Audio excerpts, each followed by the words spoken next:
Okay, today we continue with our new class, the Shabbos home. And we start with Sefer Chofetz Chaim.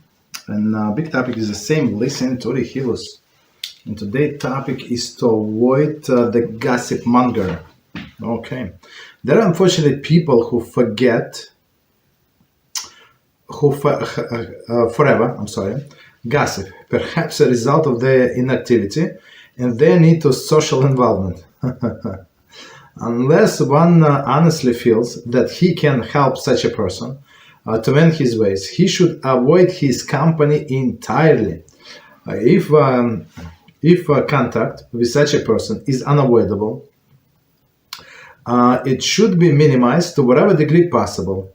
One must also avoid settings that are prone to discussion and gossips. Ideally, one should find a way to permanently change the nature of the conversation at such settings so that those present will be spared from evil over the hills. Okay, that's what we're talking about for a long time. That's our approach. So let's do it. Read again, and we're going to explain.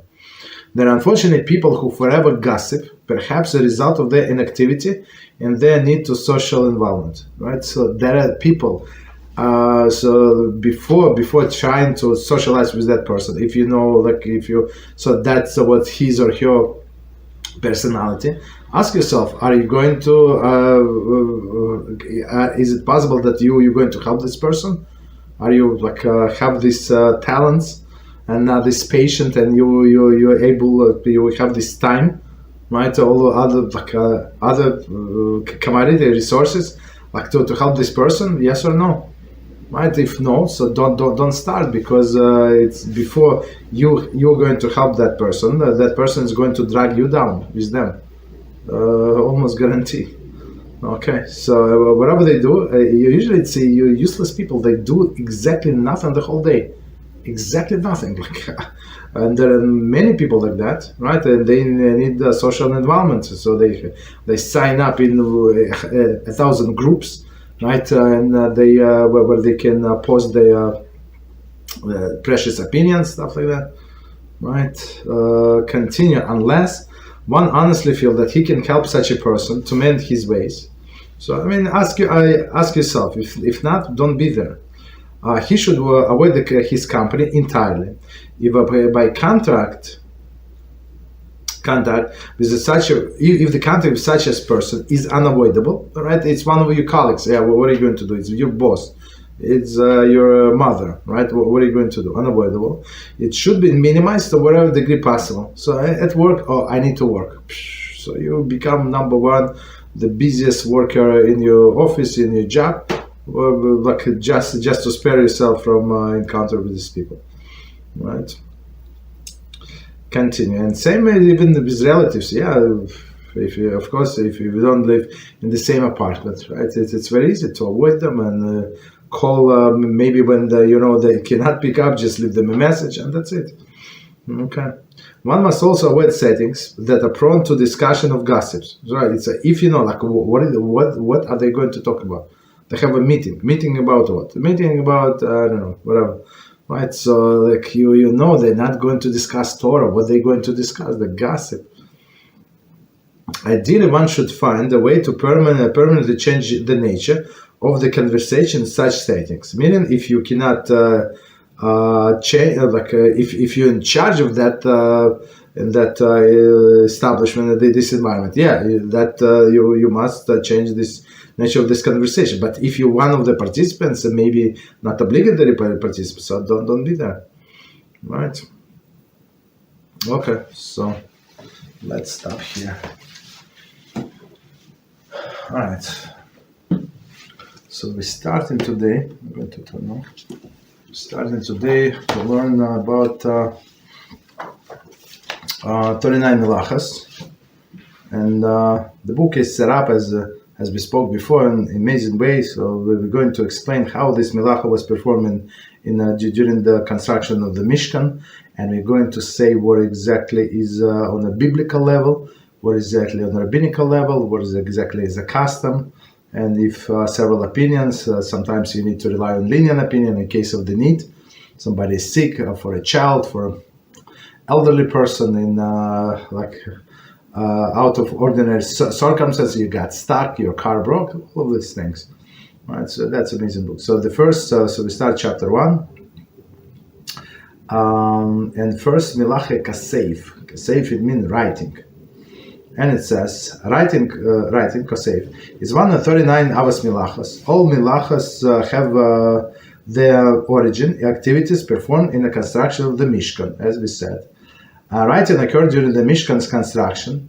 For a craftsman would write the number on each plank, to ensure that that when the Mishkan was taken apart and assembled and reassembled, the planks would be put in their original place. Right. So when if you saw the picture how the base how the Mishkan was constructed with these planks from acacia wood, and they like 10 amos high, like very very very high, this wide, that wide, and there was like a hole in between to put the poles inside, 2 poles outside, on top, one on the bottom, so like rings. And of course, when they were fitted together, originally they were fitted very precisely. So that, and this what do they call it? Artisans, right? So they wrote the plank number and orientation on the bottom of each of them. Orientation meaning that it's south or north or west or east, right? So it's south wall, for example, S14. So of course they would count from specific order.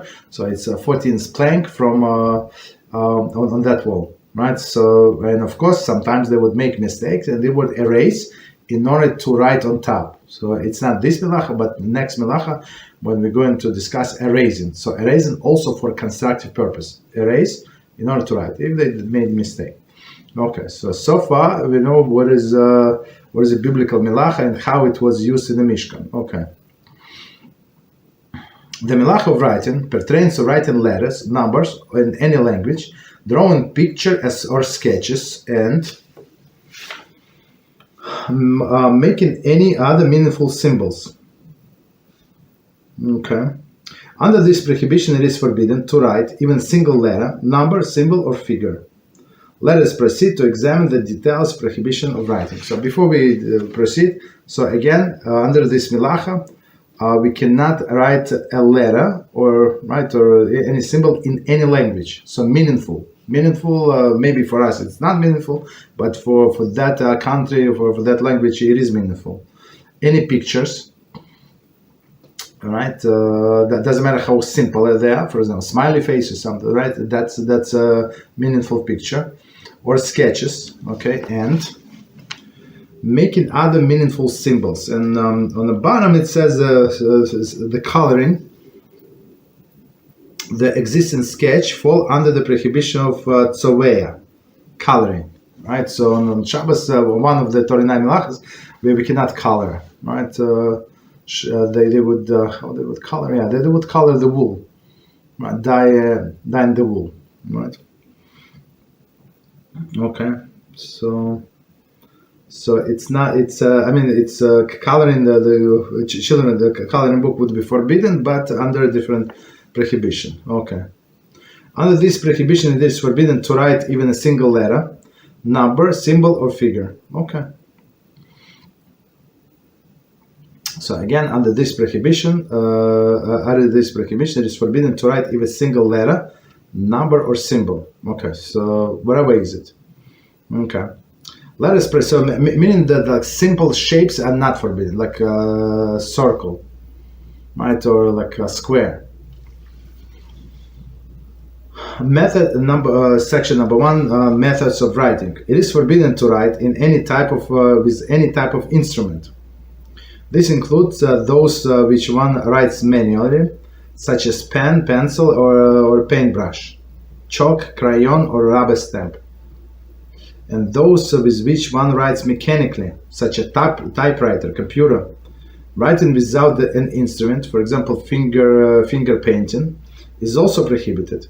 making fingerprints in the form of writing without an instrument, and is prohibited since the fingerprint is meaningful figure. Okay, so before we continue, so methods, of course, on a biblical level, it's also always forbidden something that you do with special instruments.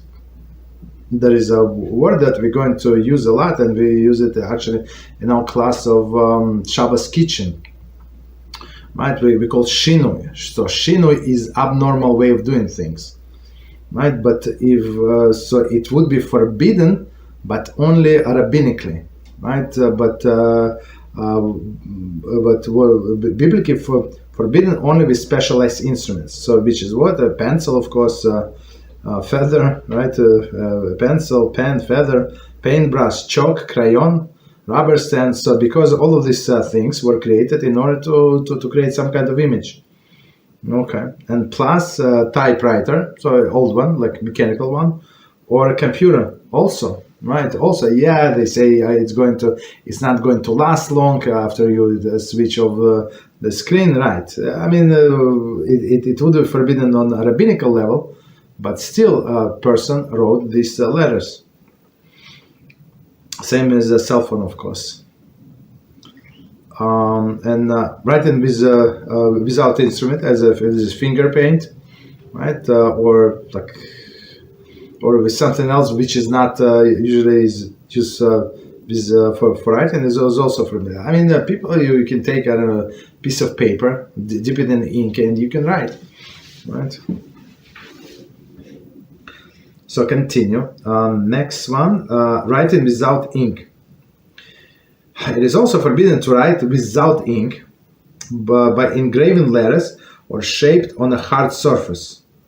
Similarly, it is forbidden to mold letters or the figures out of clay or another pliable material. This applies even to the applies as well to packing together moist sand or crumbs and forming meaningful figures. It is similarly forbidden to fashion letters by cutting their shapes out of the cloth or paper. This applies also to carving fruits, vegetables, or let's do the first paragraph before we continue. So again, writing without ink. So meaning you have like black surface, right? And you should like cut out, right? Some black stuff, and whatever is black or whatever color stuff, and whatever is left inside is could be shape. So did you write? No, I did not write. I removed something extra, and that's what I got. That's what they do with the sculpture, right? With the chisel and hammer. That's what they do from piece of stone. They chisel out whatever parts they do not want, and they got something, right? And plus us. Well, what else? Of course, cut out with scissors, right? From the paper, from any pliable material, right? What else? Mold letters from something, right? Clay, of course. Body. What else? Of course, moist sand, right? Meaning children cannot play with the moist sand, right? Crumbs. Some people make like figures from crumbs. That's a problem, of course. Okay. Continue. This applies also to the current fruits, vegetables, and breads in any form, in any or any food item into the shape of meaningful figures. Cutting vegetables into the pieces that are simple shaped, such as squares or triangles, is permitted.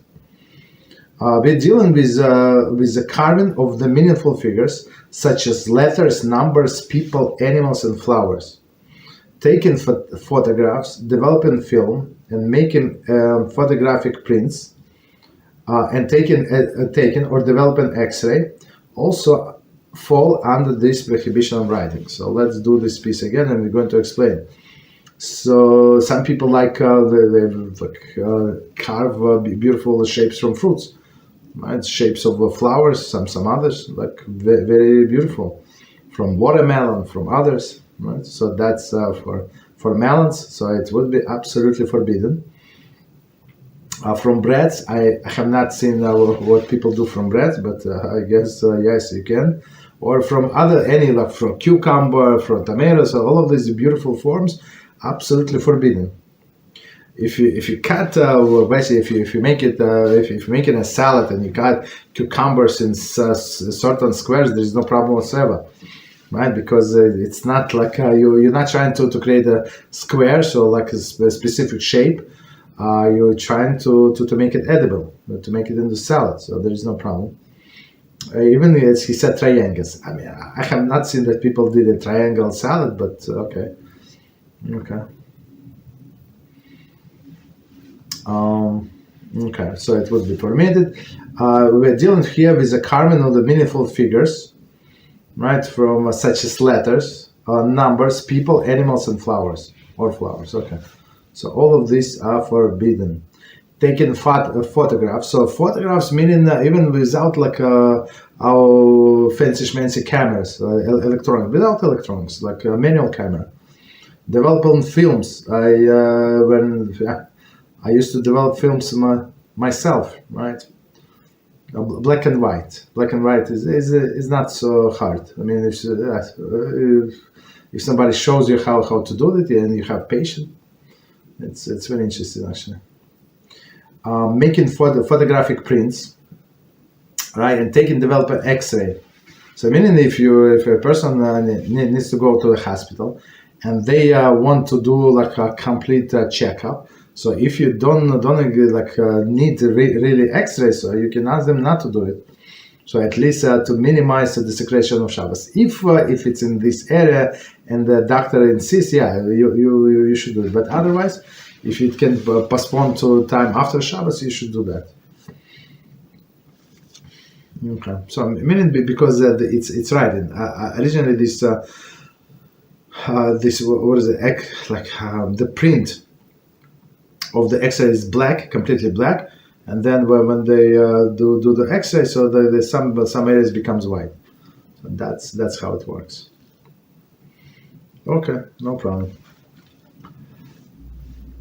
So next one is writing by erasing. Okay, it's B. Okay, so here is writing without ink. So as we said, carving like from fruits, vegetables, etc. Now writing by erasing. So you erase around. Okay. One interesting aspect of prohibition of writing is that applies even to creating letters or figures by erasing surrounding script. Right. So you erase something around it, as we said before. For example, if the page or a canvas was colored entirely black, and once scraped off the pigment until the letters and figures was formed in the white area, he is considered to have written the letters and figures. So of course, like if you ask, like literally did the person write? No, he did not write.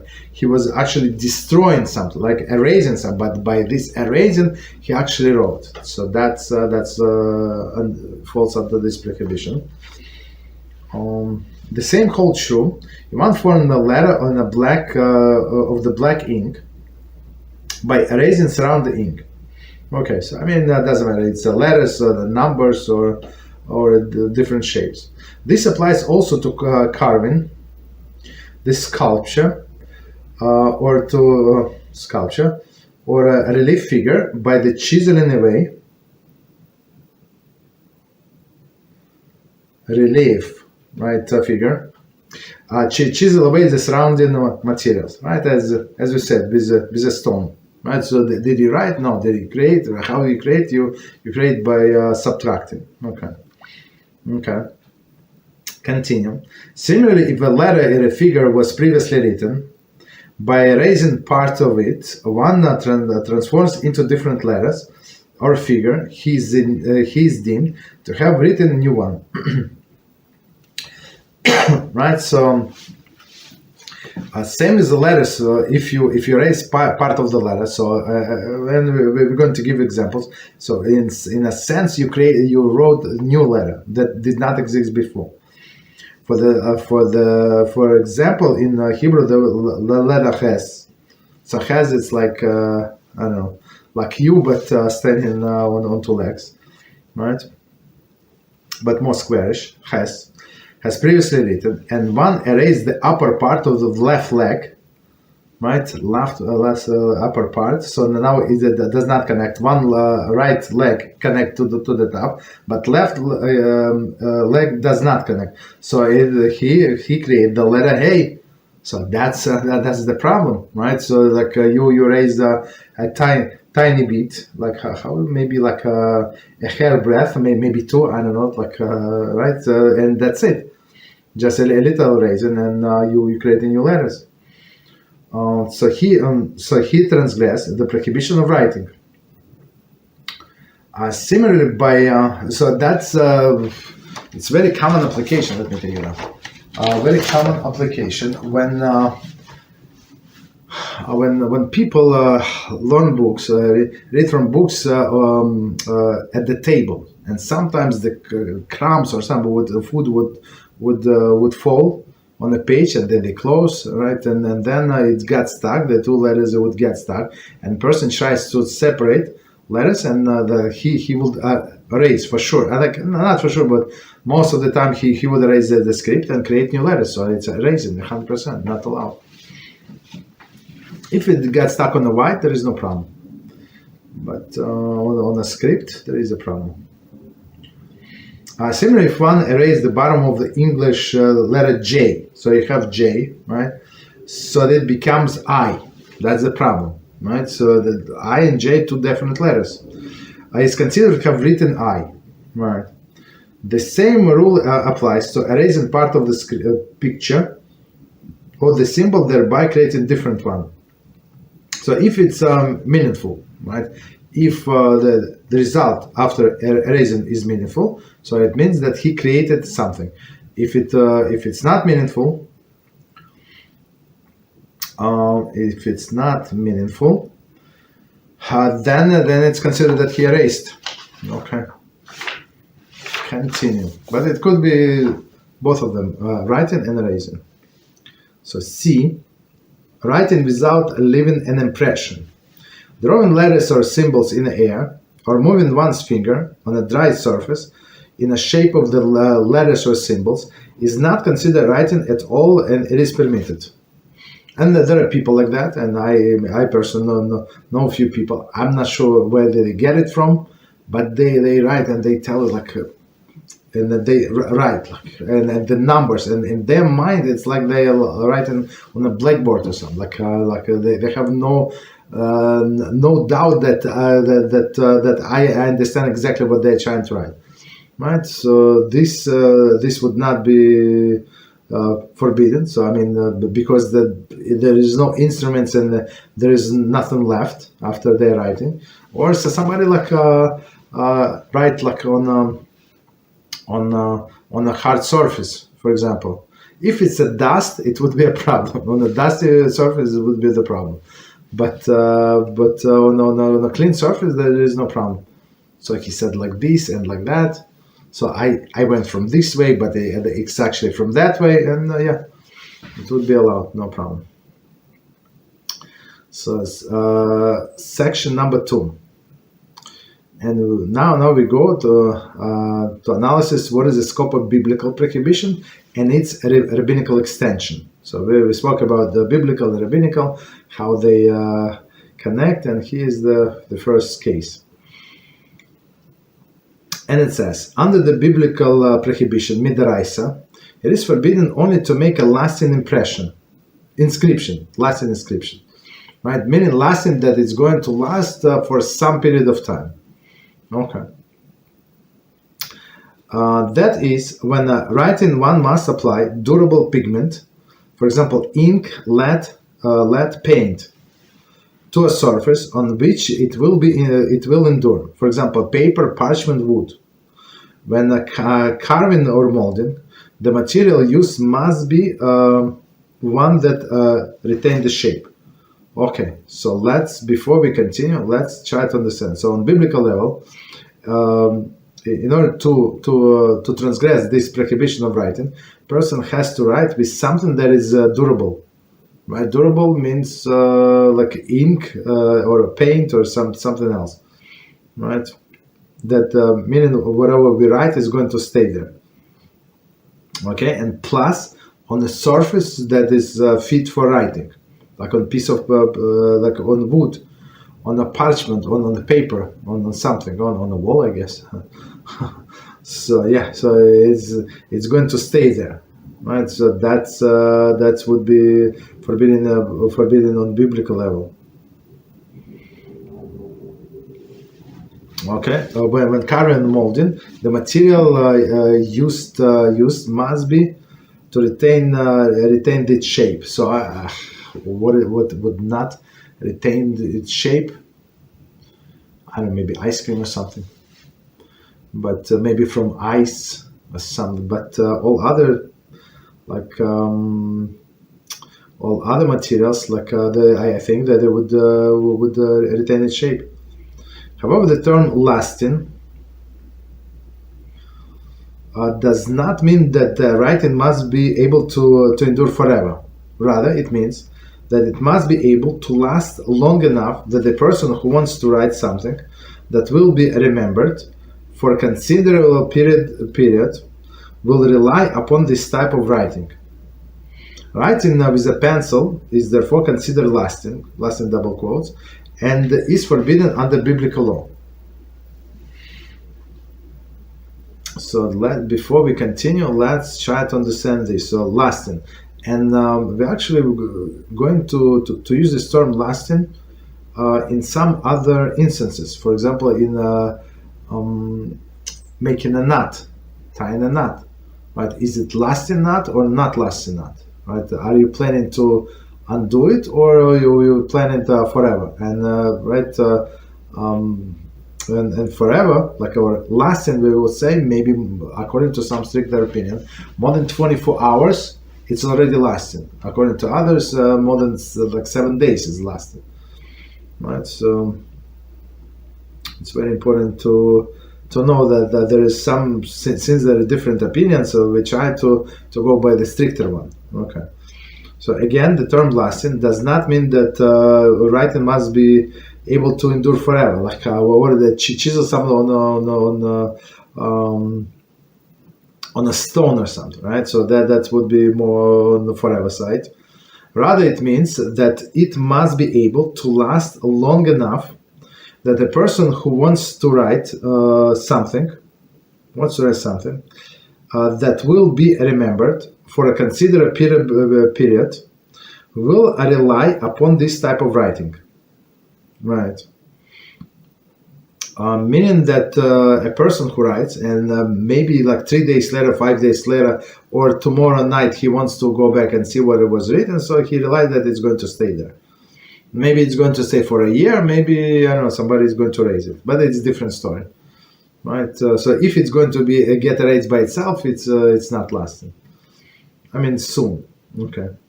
Writing with a pencil is therefore biblically considered lasting. But we understand if you write something with a pencil, it's going to stay. Yeah, it's going to, but it's going to fade away. When, I don't know, in some period of time. And so even though this writing with a pencil forbidden under the biblical law. Continue. However, writing with a pigment that tends to fade easily, for example, fruit juice, on a surface from which it's bound to fade, for example, leaves, as well as writing that can be erased with a single sweep, for example, letters formed from breadcrumbs, is not considered lasting and does not fall under the biblical prohibition. So before we continue, let's understand what we said here. Right. So now, before that, we were speaking about the pigment that is going to stay there for some time. they say, what is the word we used? Permanent, lasting, right? Now that we're talking about the pigment that is not lasting fruit juice. If you have like a good quality, this what is it? Orange juice. So technically, if you dip your finger, so you can write, right? You can write. Or I would say maybe not a commercial one. They like a lot of water, but if you squeeze your own, yeah, it's it's very dense and you can write, right? But is it going to stay? It's not going to stay, right? It says that tend to fade easily, right? And plus, if a person writes on a surface that is not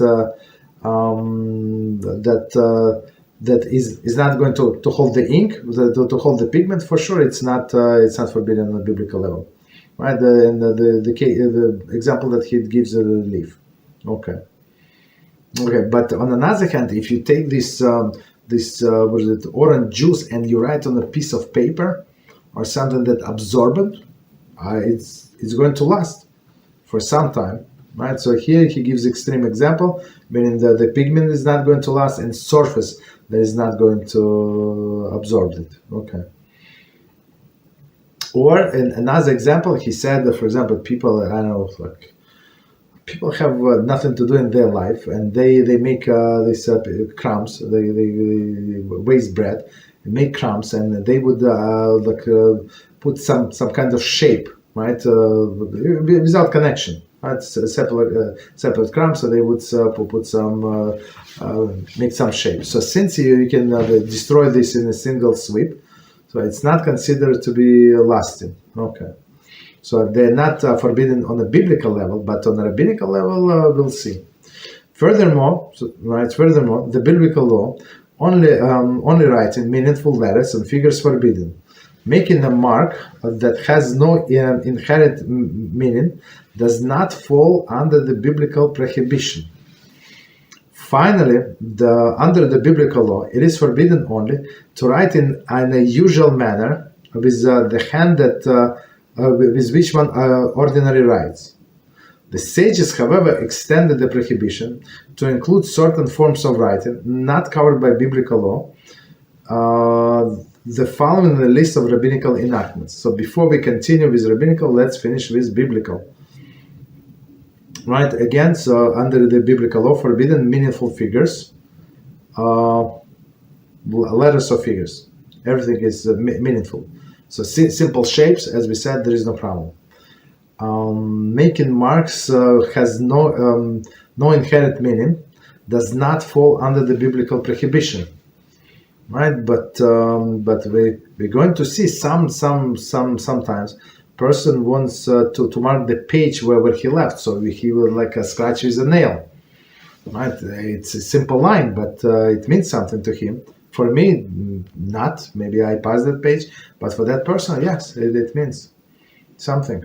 Right, so, but it's not meaningful mark. One second. The sages, however, extended the prohibition to include certain form of writing not covered by biblical law. Okay, so let's start with these rabbinic decrees. A script that does not last. Okay. By rabbinic decree, it is prohibited to write a script that can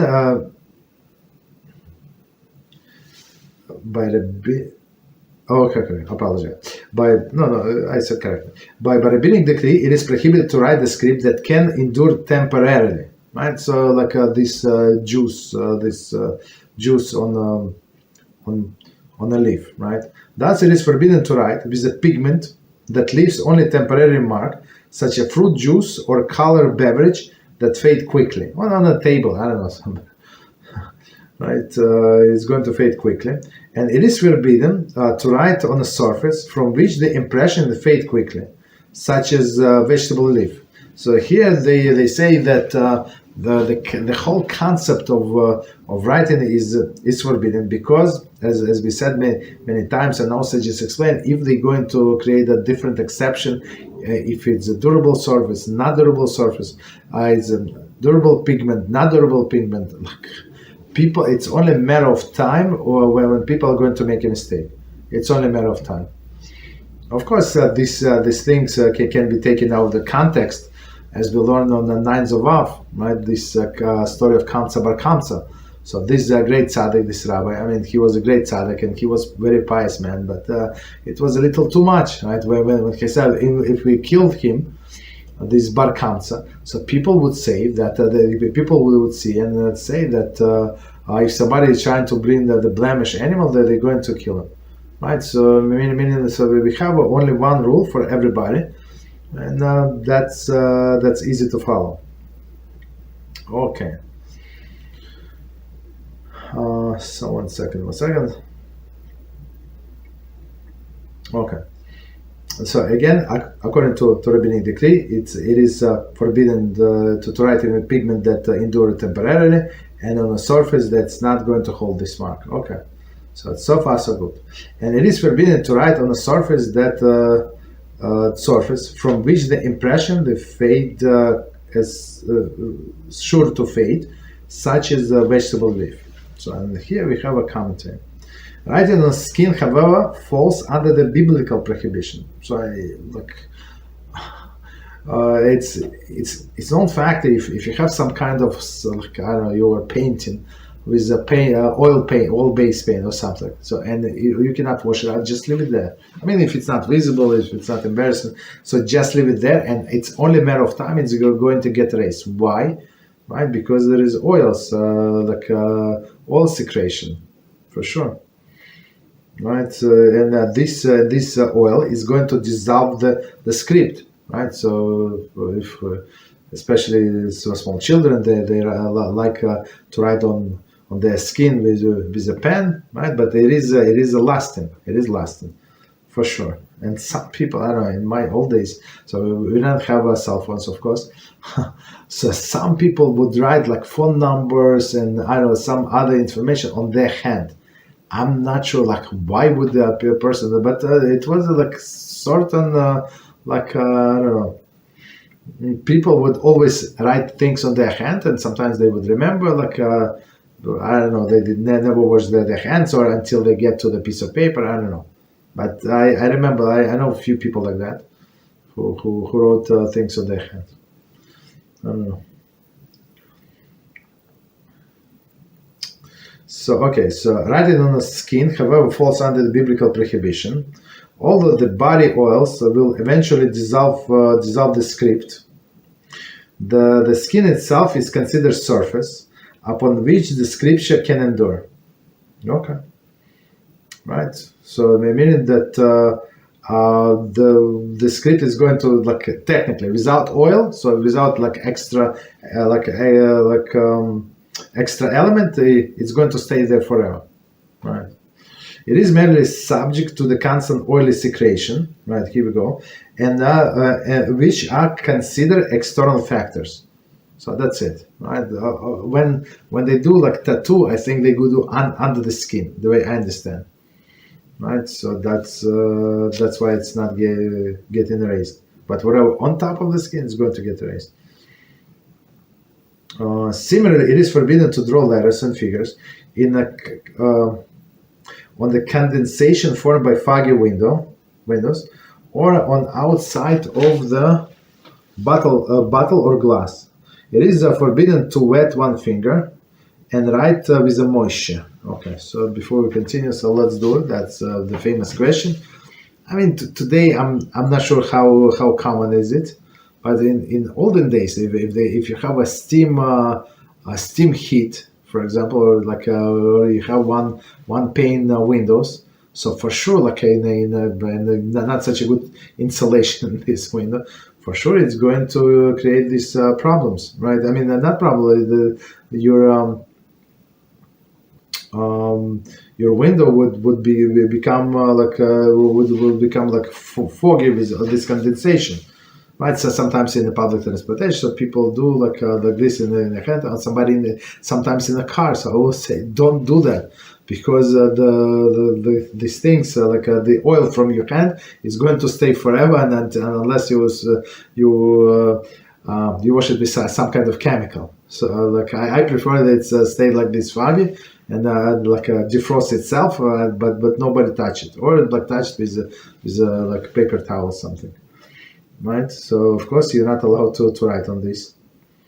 Okay, windows or outside of the bottle or glass. So bottle of glass, if you like in the summer, it's very humid, and you took something from a freezer or from a refrigerator, or you put some ice into your like ice stick glass, right? And so after some time, it's going to get this condensation. So technically, you can write, right? So it is forbidden, and plus it is forbidden to moisture figure, like to put something somewhere finger and start writing, right? So all of this, of course, we understand all of this condensation, writing from condensation, not going to last, but it's they are forbidden on a rabbinical level. Certainly, it is forbidden to draw a figure in a moist sand. So those for sure is going to stand, right? Last for a long time, or soil for sure, or mold wet sand, or soil into the figures. So there is some wet sand, like not like a beachy wet sand, but I don't know. Look, I'm not sure how. I saw it for kids, right? So like it's not sand, but it's something like sand, so they can play. Of course, on Shabbos you're not allowed to do that. Okay, because it's easily moldable. Okay, it is also forbidden to draw on a snow or a mold figures of the snow, right? Right. Also, if you wrote something or draw figure on the snow and it's not melted, so it can stay like this until the end of the winter. Let's say it's not going to snow again. Very simply, right? So of course it's long lasting. Or mold figures in the snow. Okay. On Shabbos. Okay. Similarly, it is forbidden to create figures of the breadcrumbs. So that's some people, they have nothing to do in their life. That's what they do. Okay. So next one is marking, Roshem. So marking as we said, it's not like specific like a shape or like a letter or a symbol, but you mark something, and this mark means something for you. Maybe not for me or somebody else, but for you, meaningful, right? Again, the sages further prohibited making a mark that has no inherent meaning, but will serve as a reminder the one who makes it of something he needs to remember. For example, it is forbidden to make a dot on a page.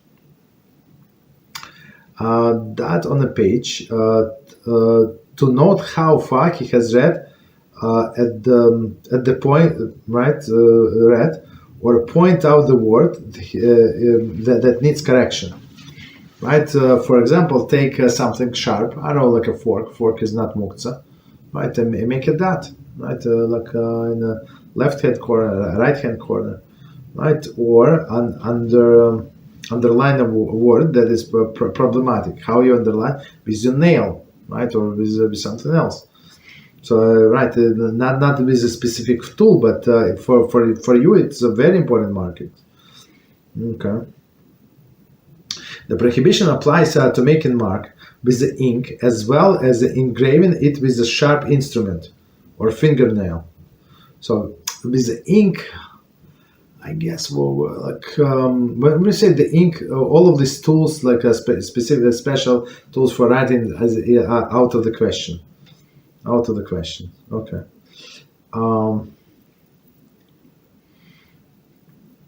They are out of the question, but even like a person said, took something that is not muktzah, right? That's something that is not muktzah. I don't know. Like, let's simplify example, like with a fork, like to put it into ink and put some dot. Okay, so for sure it is forbidden, right? And underline something with an instrument or with a fingernail. However, it applies only making a mark that will endure, unlike writing in a genuine symbol, which the sages forbade. even if the script will not endure, making non-descriptive mark is forbidden only if it is durable. Okay, so let's do this last part and we try to understand. However, it applies only, so these markings, right, applies only to making a mark that will endure. So making a mark that will endure. So I mean, if you do it with a nail, for sure it's going to get will endure. Unlike writing in genuine symbol, which writes. So our so in comparison to symbol or letter that the sages forbid, even if it's not going to endure. So meaning, as we said, this writing with orange juice on a leaf, right? So of course, right, it is forbidden, but in the case of these marks, it's only if it's going to endure. Right, making non-descriptive mark is not forbidden. Is forbidden only if it is going to it is durable. So why would somebody do other marks that is not durable? I don't know. I mean, consciously, consciously, maybe subconsciously, like a person scan something, scan the page and they made the mark. It's not like he was marking some, but he has a sharp nails, let's say. Okay, so continue. Next piece is writing on unusual fashion. Although the biblical prohibition applies only to writing with the hand, with which one ordinary writes, the sages forbid writing with either hand and in any manner. So any manner, like upside down, or a person hold the end of the hands and the pen, or put the pen into his mouth, writing like that with left, with using right hand or two hands, right, with a foot or something. So all of this are forbidden under the rabbinic law. Of course, our rabbis gave us permission. So if you need to get admitted to a hospital and they say we need to make a surgery now, we need to make this very expensive test. So and then guess what? Your insurance is not going to cover. And you say, no, let's do it, and let them cover. No, they would need your signature. So if you don't sign, then they're going to start the treatment. It's very simple. So in this case, yeah, you have no choice. You have to write. So one second. Let me see quickly if we have any questions. No, time flew so fast. One second, sorry.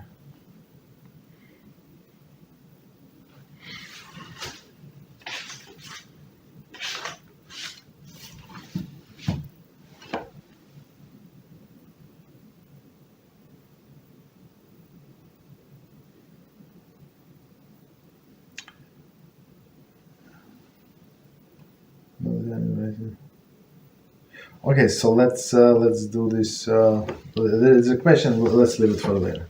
Okay, so let's do a little more, and we say so. Next section, number 3.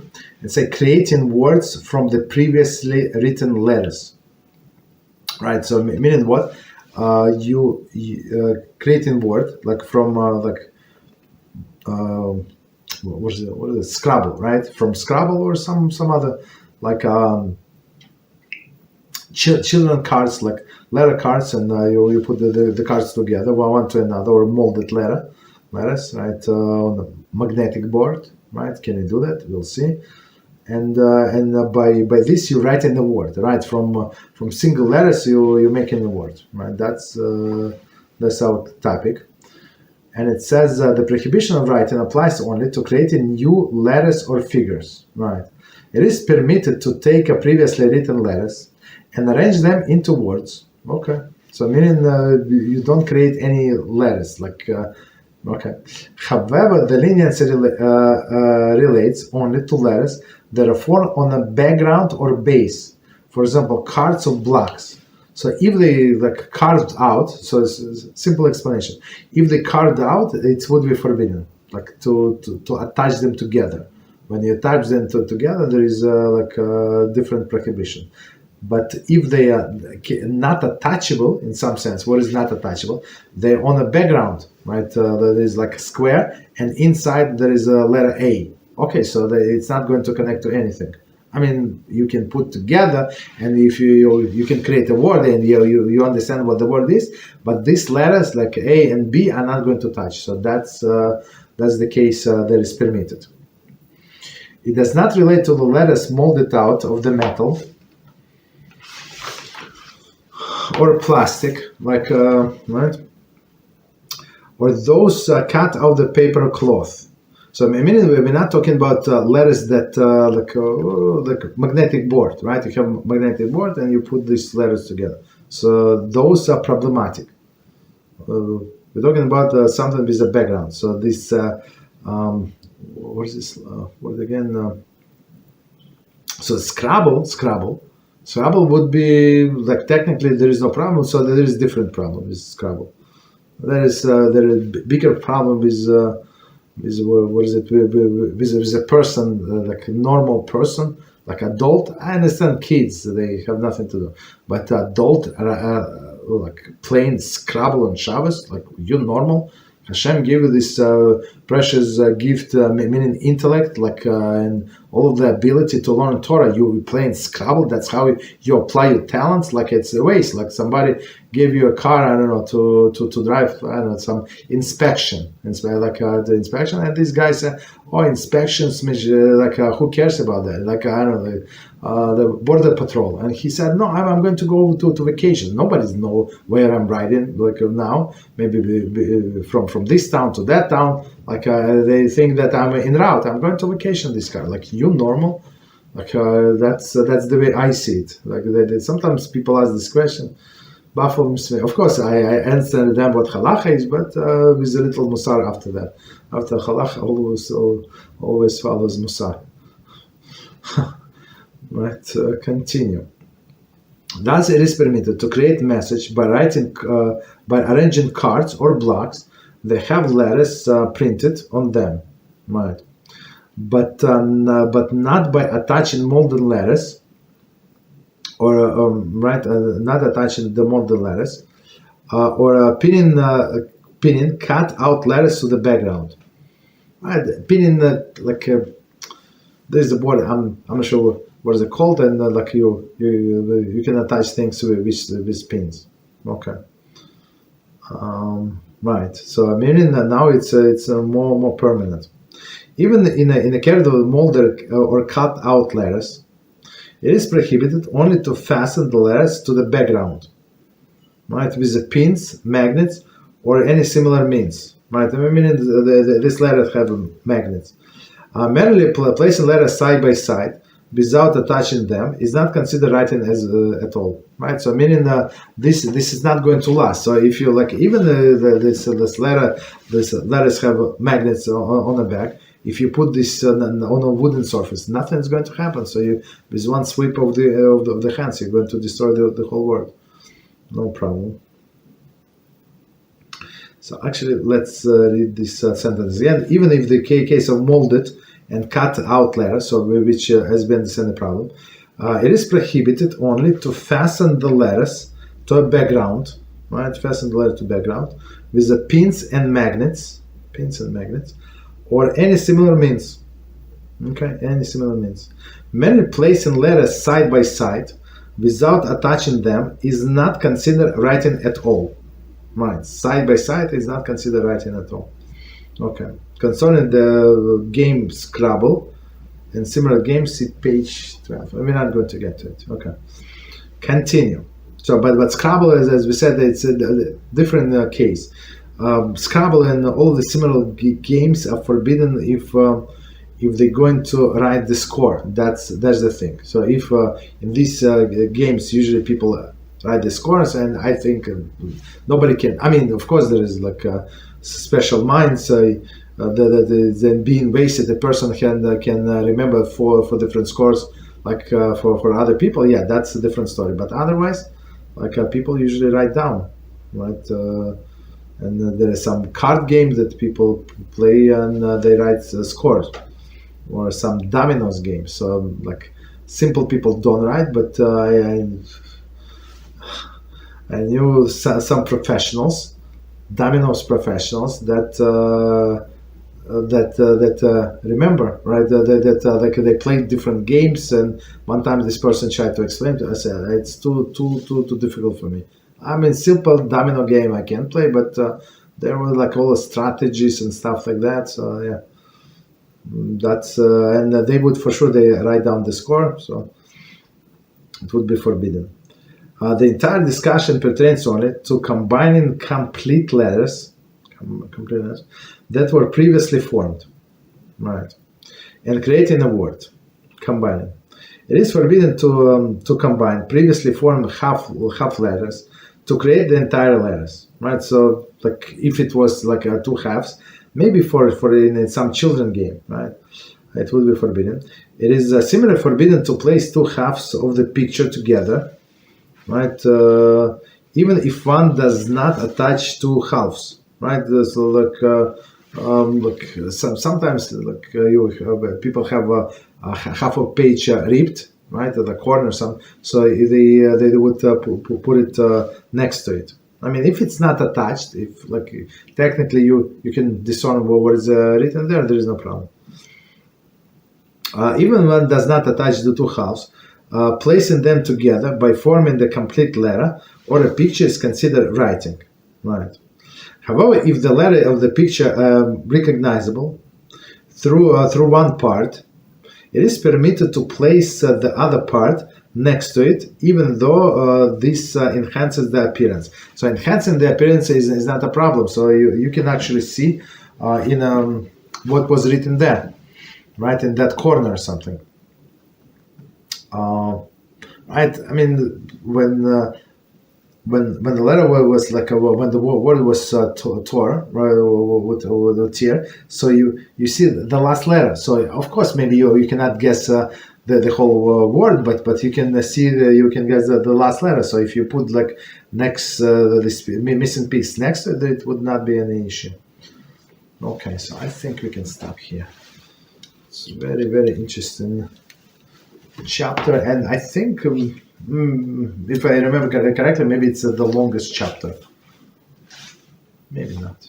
I don't know. Okay, doesn't matter. That's very interesting, very practical. Okay, so let's see the commentary. Flowers foam pump. Oh wow, very interesting. Oh, well, a question about Melachah of Writing. Does a soap foam coming out of the flower-shaped soap count as writing?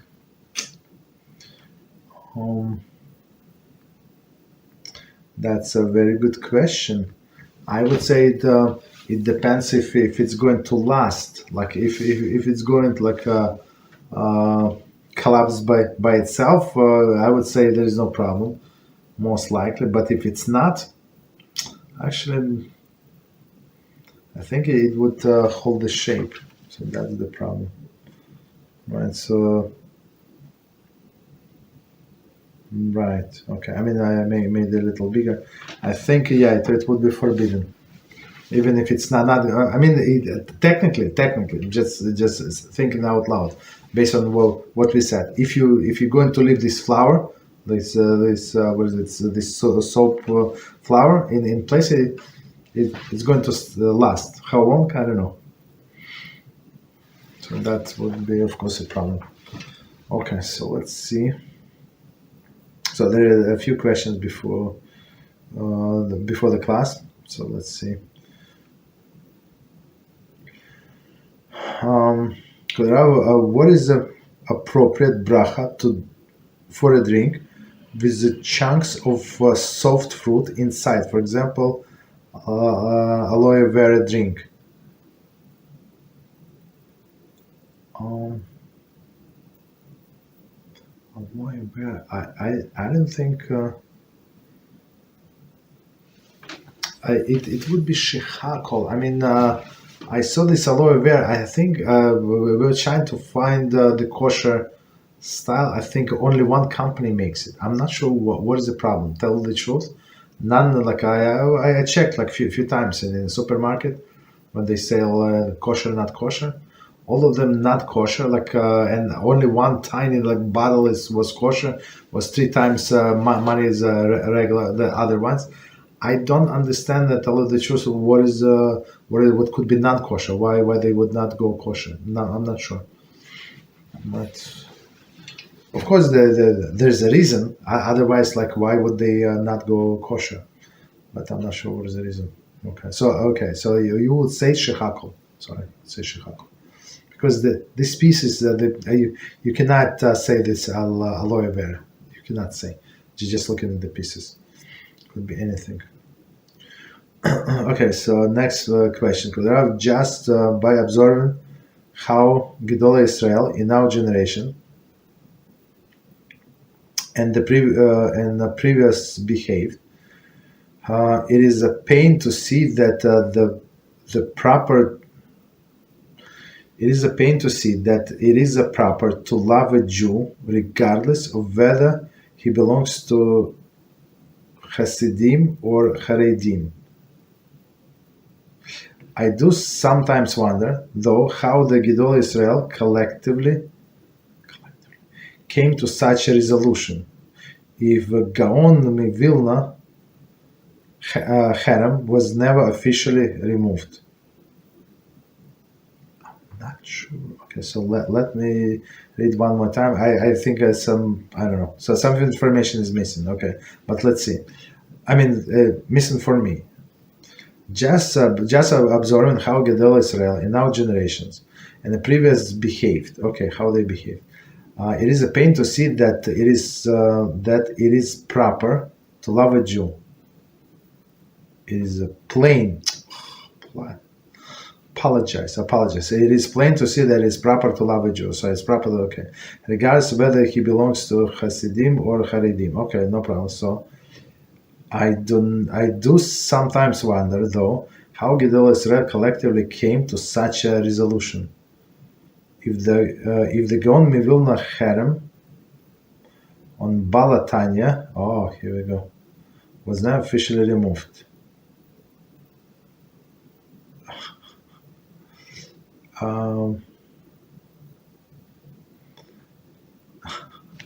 It's a very good question.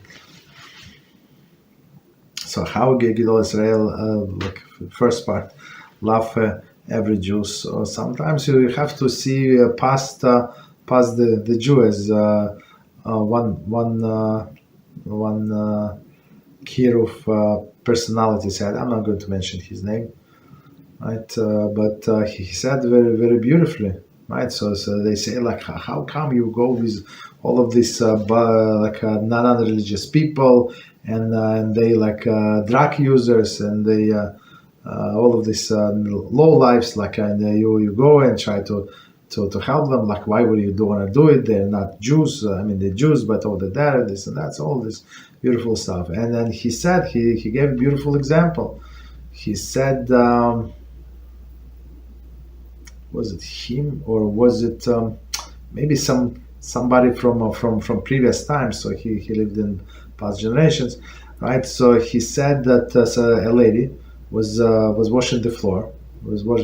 So in Israel, the way they wash the floor with a lot of water, without since most of it is a stone or a tile, so they use a lot of water, soapy, it's very interesting how they do it, right? And there is a big drain, right? Drain, so where the water is going.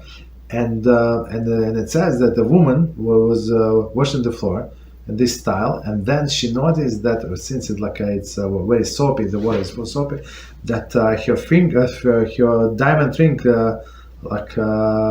is missing. So it was before she started. Most likely it's somewhere in this thing, right? Maybe in a drain. So she opened the drain and started digging all of the garbage of the drain from before. I don't know when the last time they cleaned the drain. And guess what? And then she found her ring, and she was very happy. So he said the same is with the neshama of the Jew, right? It's under a lot of under a lot of dirt, but on the bottom, like maybe it's the bottom of this drain, but there is a diamond. So he said if she was ready to go like on her knees, right? Of course,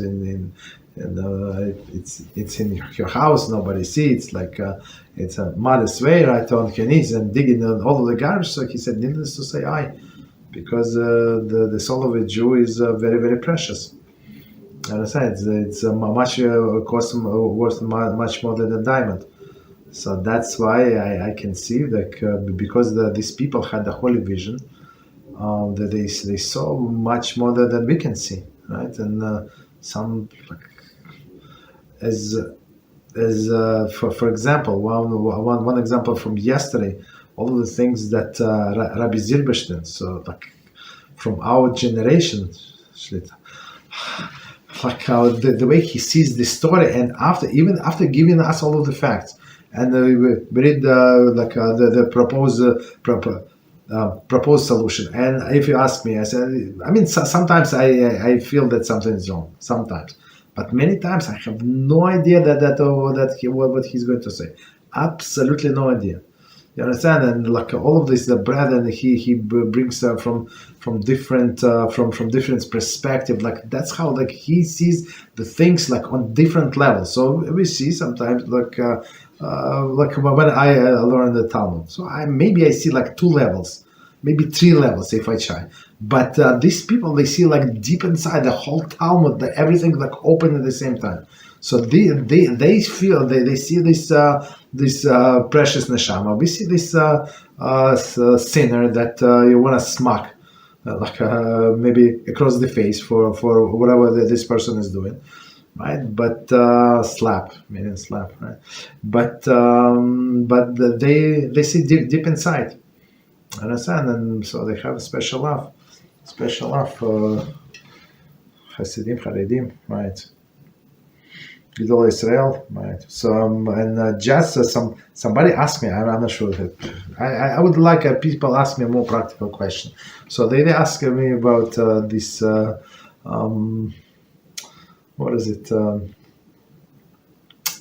don't remember what was the question. I said something in the video. Misnagdim, right? So they ask who misnagdim out. So misnagdim people, this Hasidim, I think Chabadniks mostly. So they call this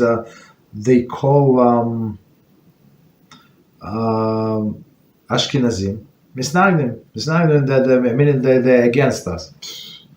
And if you think that what the situation was, like it was, I understand Vilna Gaon, I understand all other people why were they doing whatever they do, because it was in olden days. You read old stories. I mean the old story, all halacha.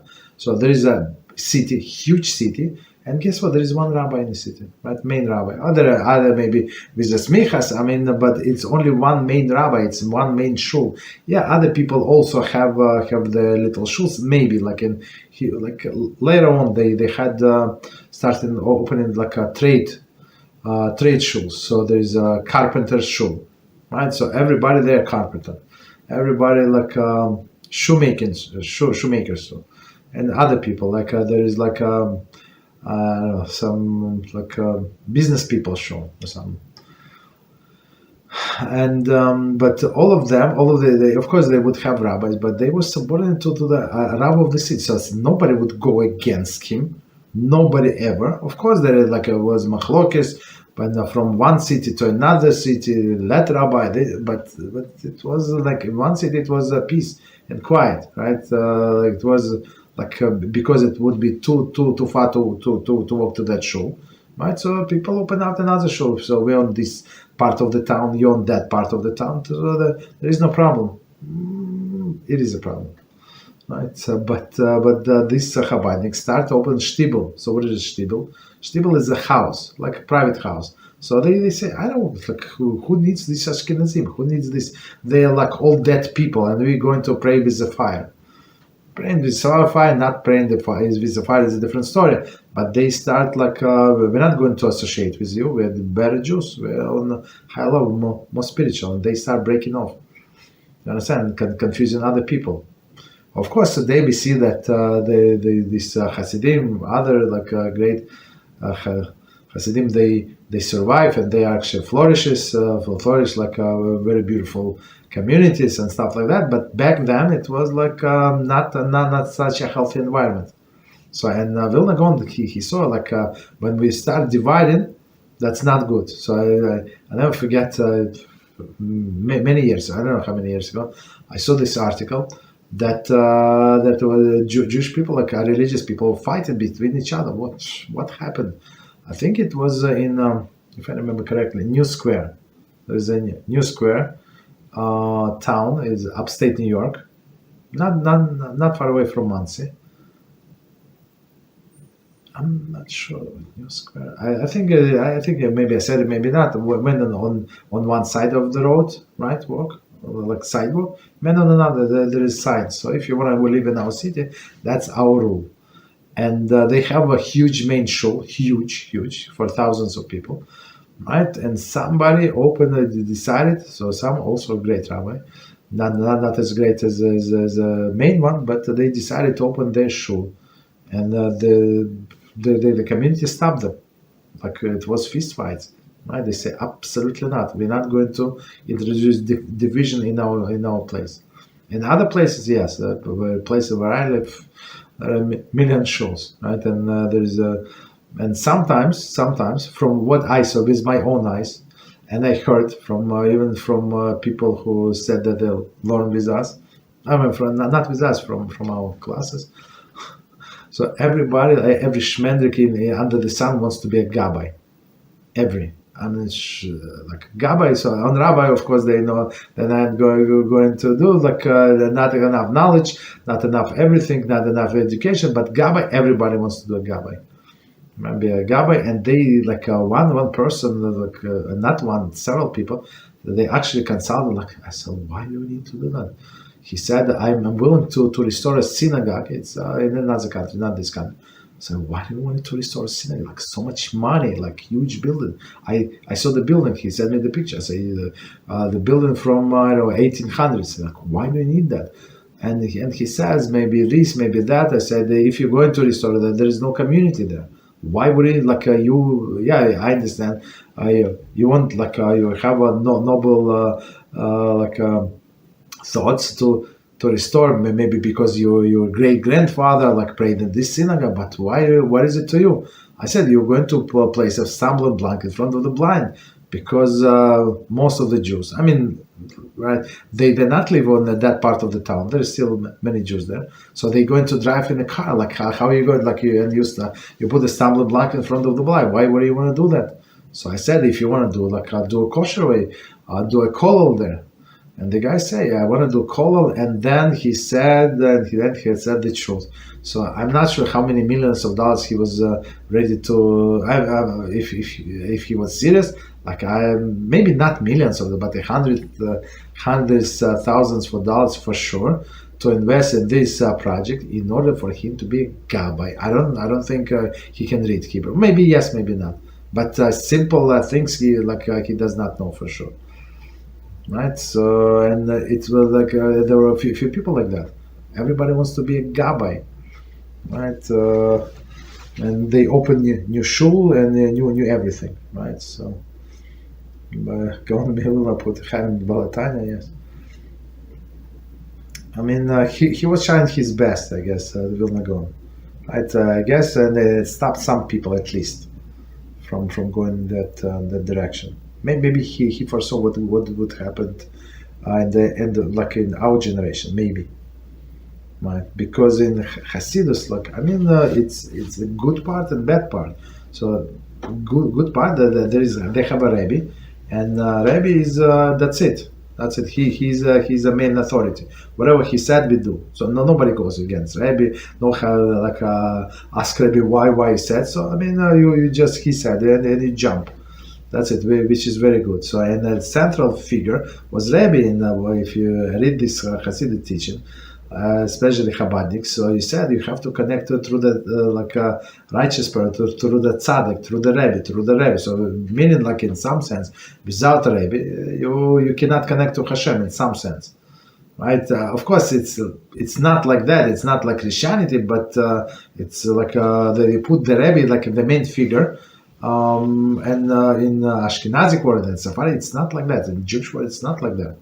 I mean, of course you need a rabbi, of course you need the leader, of course you need to consult with him, of course he needs to give you like the direction to go, yes, but it was like they took it a little too much. Okay. So that's why he was afraid that it's going to end up like idol worship. Right. So next, so let's do one more question and we'll do break. There are questions about Avodah Zarah. If someone is named after Greek idol, are we allowed to call them by that name? Oh. Again, question about Avodah Zarah. If someone named after a Greek idol, are we allowed to call him by their name? Call them by their name. I think it's my personal understanding. So most of the people they just like the sound of the name, and they know zero about these Greek idols. I think so. Most likely, it's my personal understanding. Most likely, people that did not think about the idol when they were naming their child. But if person if person is not comfortable, so we can use a different name for that person, like or mispronounce one letter, like swallow one vowels or something, right? So also it's going to be good, right? But it's not like a certain Avodah Zarah when we call that the person that is that name. Okay, so let's do 5 minutes break and we're going to continue with other topics. 5 minutes. So we continue with laws of Yichud, and we're on chapter 3, section C. We continue with with examples. So 1 second, quickly remind ourselves. So we were talking about these types of shomer, right? So this type of shomer. Okay. So A4. Let's see. Limitation to the shomer exemption. The principle of the shomer is an important exemption in the halakha of Yichud, meaning the shomer is somebody like a guardian, that somebody is going to stop this from happening, this arise. Okay. The principle of shomer is an important exemption in halachas of Yichud, and indeed most Yichud situations can be resolved with a valid shomer. However, it is a subject to some limitations. Okay, some limitations. There are mainly 5 conditions that can limit the effectiveness of the Yichud exemption discussed in a Talmud and Poskim. Okay, 5 exemptions. In the case of the exemption, a shomer is an exemption of the shomer. 2 of these night and akum can affect Yichud protection. Okay. For the purpose of the general clarity, it is useful to enumerate all of the 5 conditions, which will also be discussed in great detail, chapter number 4. Further, okay, so we're still on 3, and elaborate on how they relate to exemption of the shomer. Okay, so before we continue, I see there are 5 different conditions. So let's see from the beginning what we just said and try to understand. Okay, we're switching the gears. The principle of the shomer. So shomer, we said that the person who is not interested in this arise relationships because they are neutral, right? As we said, these relatives. Okay. The principle of the shomer is an important exemption in halakha of the Yichud, meaning that these people can be together in seclusion because of the third person, right? And indeed, most Yichud situation can be solved with a valid shomer. So meaning these people who would be forbidden to be in seclusion by themselves, if we add this person who is a shomer, there is no problem. However, it is a subject to some limitations, right? As we said yesterday, maybe somebody is sleeping, right? So yeah, it's a very big limitation. Or there are many 5 conditions that can limit the effectiveness of the Yichud exemption discussed in the Talmud and Poskim. Meaning there is a shomer, but there is some limitation to this shomer. In the case of the exemption, shomer in the case of the exemptions of shomer, 2 are of these: night and akum. So meaning night and non-Jew can affect the Yichud protection. Okay. For the purpose of the general clarity, it is useful to enumerate all of these 5 conditions, which will be discussed in general details chapter 4, and elaborate on how they relate to exemption of the shomer. So, I mean, that's how this book is based. Like he builds up from the ground up, and then he comes again to the same subject and develops continue, and then come again and develop what we said in the beginning. It's very interesting. So he does not he has the full picture in mind, and he builds the layers. Very interesting. So number 1, night affects the exemption of shomer C1 below. Okay, we're going to get it. Gosbo, right, does not affect shomer exemption. Night affects shomer the exemption of shomer, meaning if he is sleeping or she is sleeping. Gosbo, so meaning that these close people, do not affect shomer exemption, meaning as we said, a mother and a child, right? So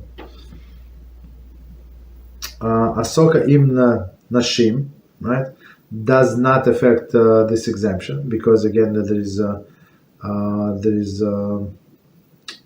what is it, shomer prutzim, meaning not such abstaining people, let's put it this way, does not affect the shomer exemption, see number 4, and akum affects the exemption of the shomer, right? So meaning non-Jew. Okay, so let's see.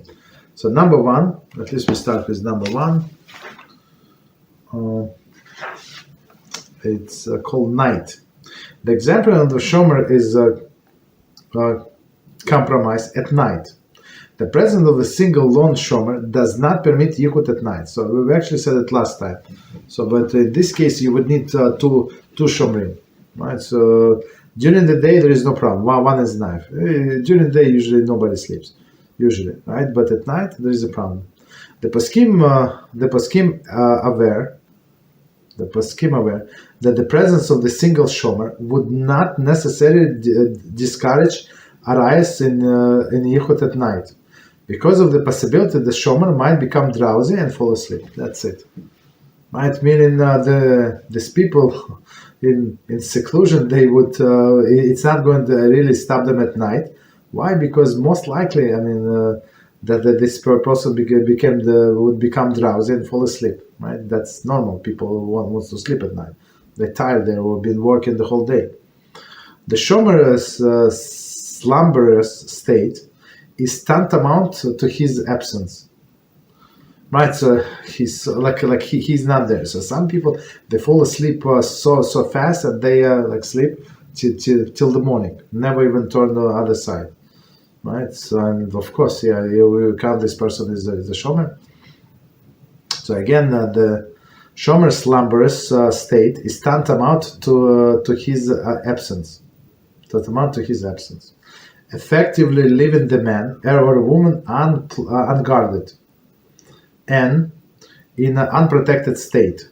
Okay, unprotected state. Okay. Continue. Right, so meaning, right, so he's sleepy, so they're then unguarded, so they cannot be in Yichud, basically. The halachic definition: night, bedtime hours. Okay. Night, so in double quotes, is in this context of the shomer means bedtime.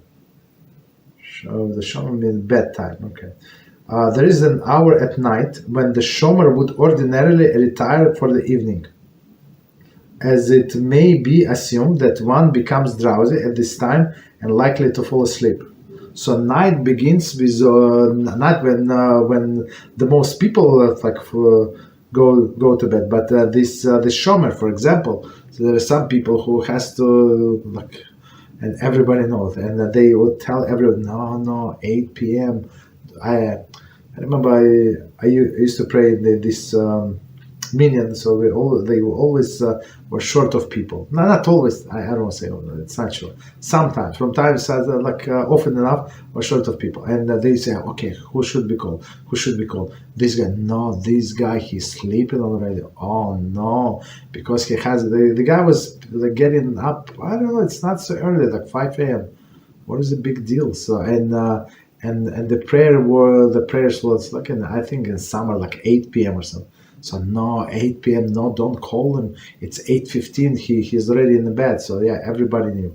So for that person, he's not a shomer after 8:30 or something, because that's his schedule, right? So is he there? Yes.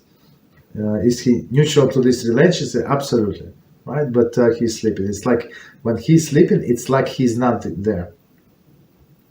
It follows that the shomer is a child, and her nighttime would occur much earlier than adults. That's it. So a child goes to bed like this is a guy 8 p.m. or something. So that's it. So I mean, if the child was there in the room, yeah, there is no problem. The child would be the shomer, but now he's sleeping, so he's not a shomer. Example: the presence of 6 years old boy, whose bedtime is 8 p.m. exactly, would not permit Yichud past that time, even if he's awake, because it must be assumed that he might fall asleep. So yeah, it's 8:30. He's not awake, but he's going to fall asleep very soon. So we cannot count. Right? So meaning the shomer, all of the shomrim have their own time limitations. Okay, time meaning the night. That's the limitation. Continue. However, the presence of adult shomer, for example, the father or the mother, who usually retired at midnight, could permit Yichud until much later. That is until the midnight. Okay, right. So if we know that most likely the parents do not retire until the midnight, so that is they consider to be shomer until that time. So they contrast this 8 p.m. and nighttime and midnight. Although a single shomer is inadequate late at night, the presence of added shomrim, known as added shomer, literally added shomer, very interesting, can permit Yichud even at night and even overnight. Okay, so meaning that if we have more than one, the addition of the second shomer permits the nighttime Yichud, because it is likely that at least one of the shomrim might suddenly stir and awaken and disturb the privacy of others. Right. So the chances are much bigger, of course. Accordingly, a woman may babysit overnight for a boy over the age of 9 if there are also 2 younger siblings, age 6 and older, in the house. Okay. So meaning it's a very good example.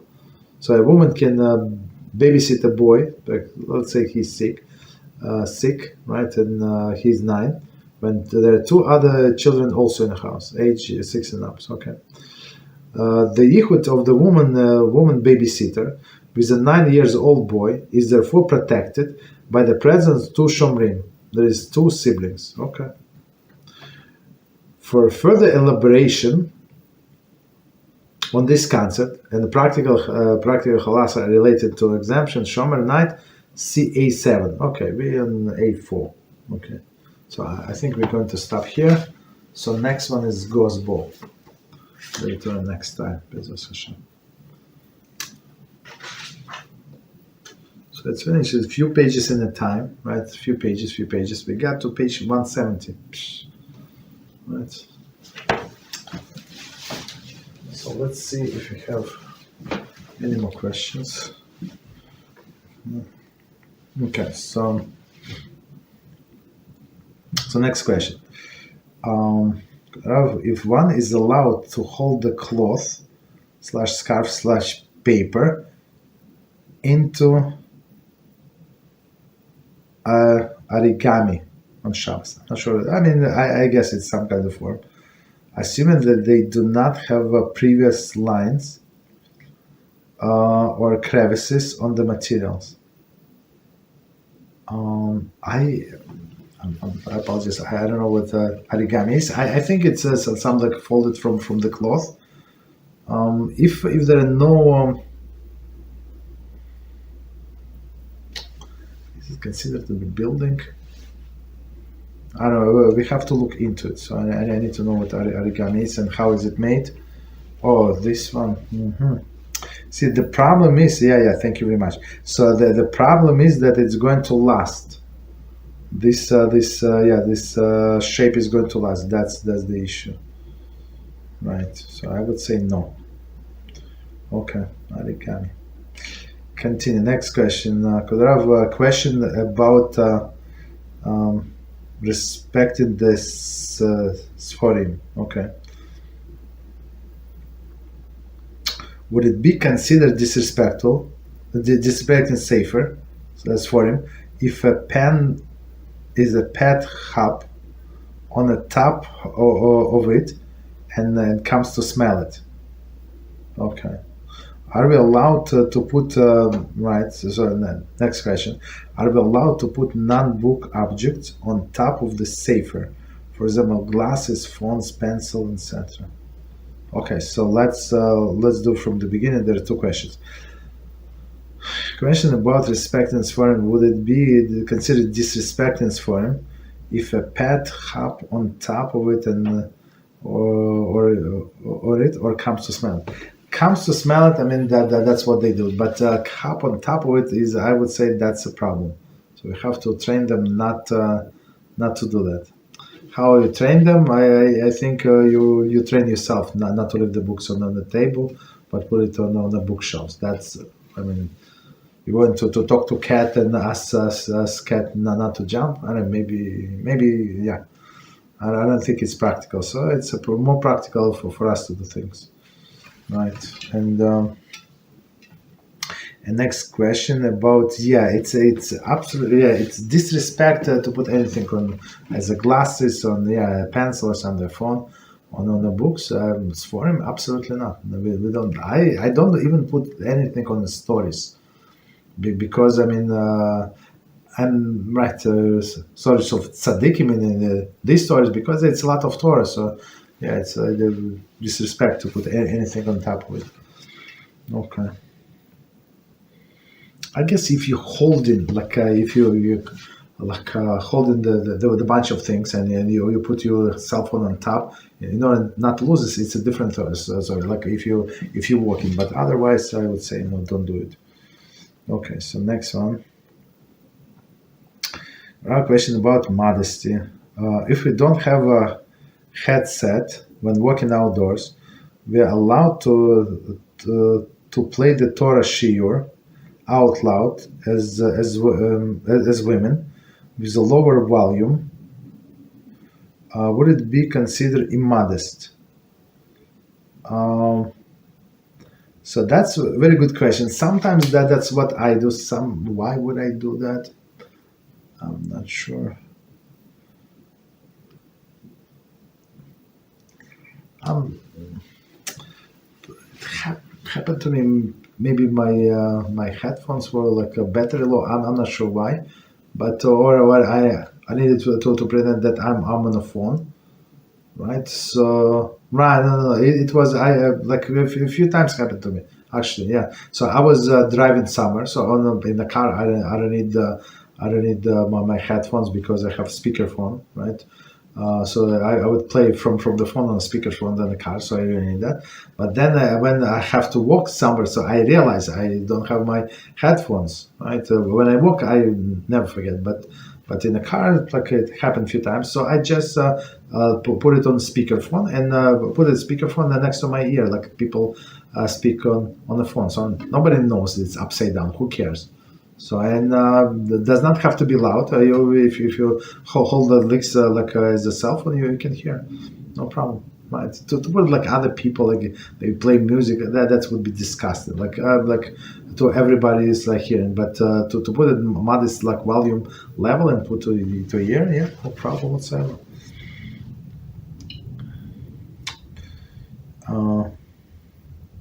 Thank you very much, Kodrav. So we continue with the question about this. What is it? Respecting of the books.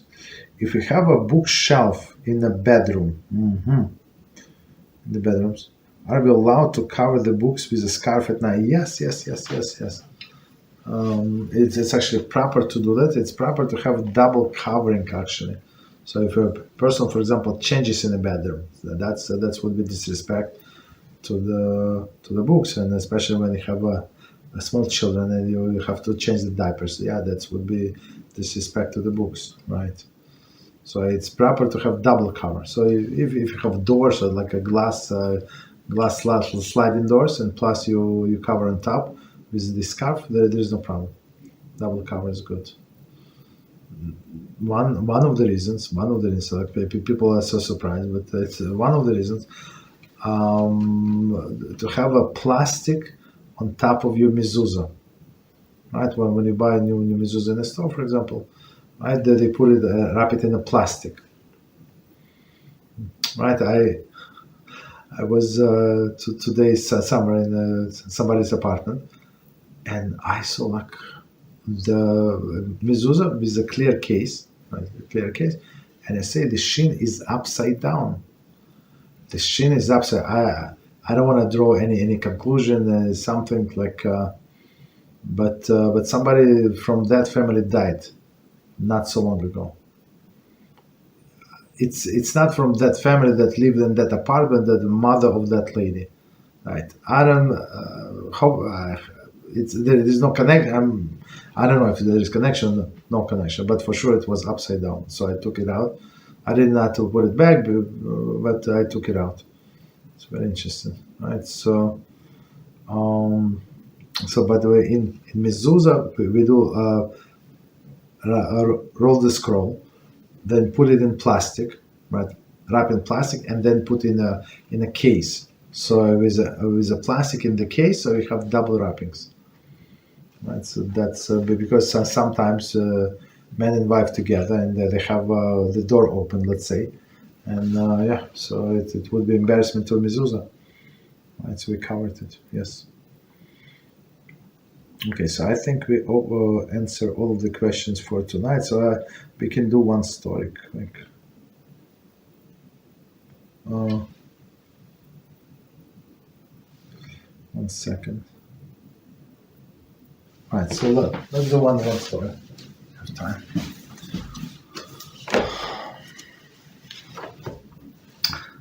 So we continue with our book Where Now. We ask very interesting questions and give very interesting halakhic answers. And looks like, based on my underlining, we had the clips about it. I don't remember what was it, but let's see. Oh yeah. Should a mohel agree to do belated bris? So yeah, we have I think three parts from this or not, right? I think three or two or three. I don't remember. Okay, so it's based on a verse in Vayikra 12, verse 3, and it says, on the 8th day the foreskin shall be circumcised. Okay, so that's very clear. Everybody knows that on the 8th day we do circumcision, even if it's Shabbos. Okay, so if it's postponed circumcision, we don't do on Shabbos. For example, the boy was yellow, right? Not ready for circumcision.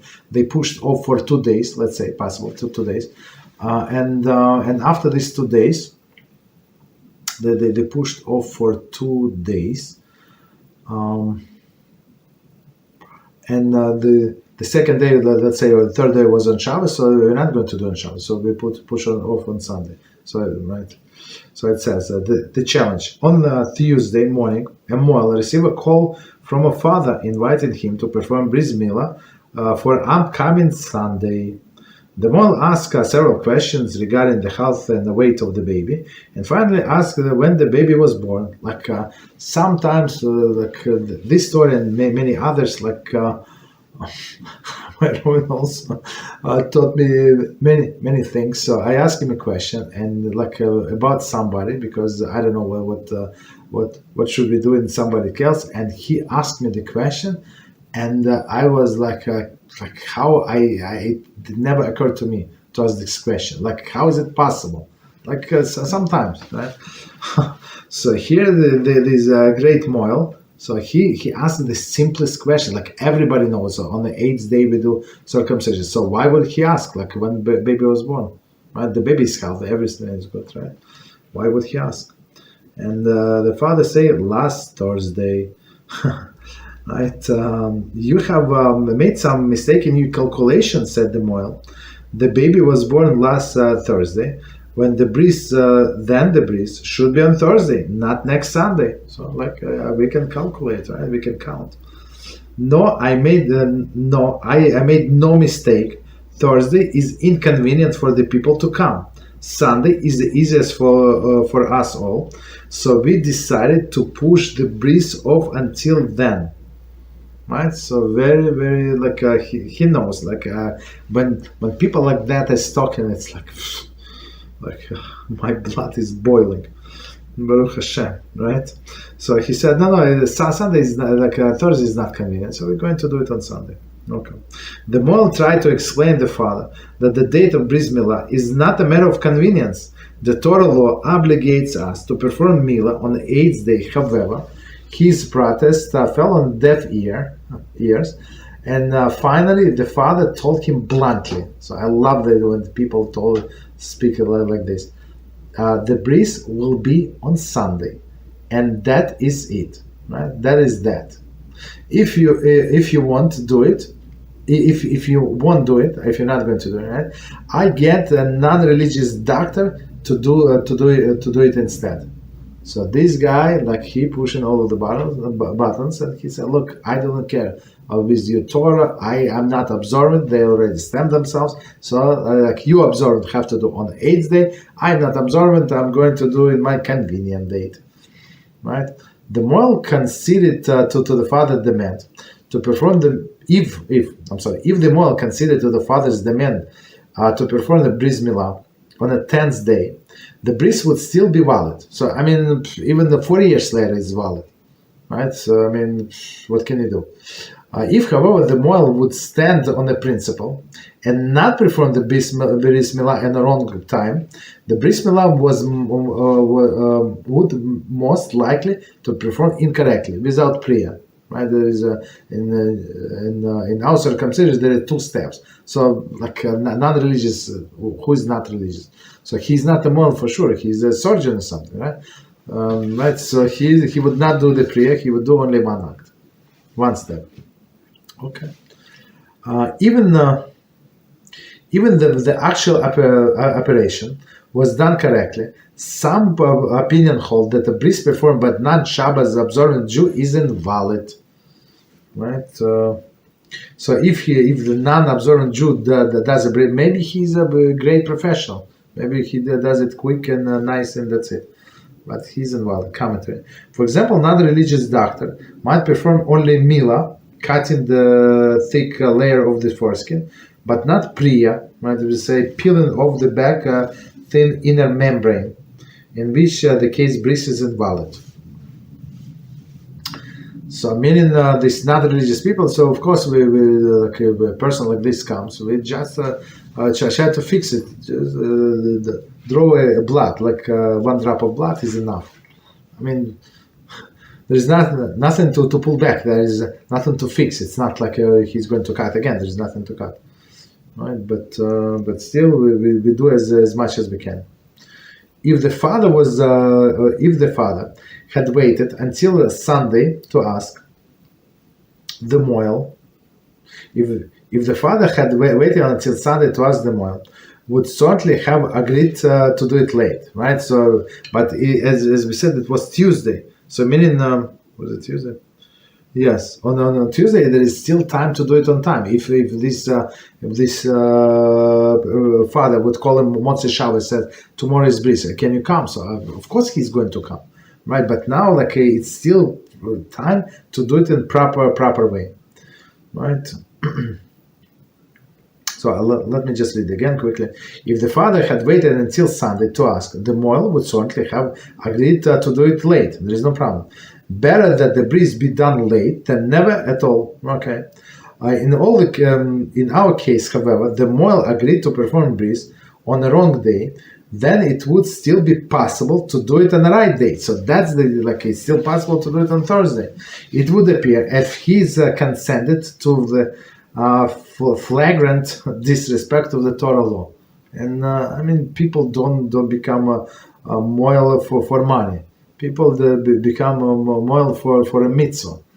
You understand? Because if you ask me, to deal with the blood, to cut the baby, me, I'm not the person like that. So it's right. And these people, of course, you have to pay him.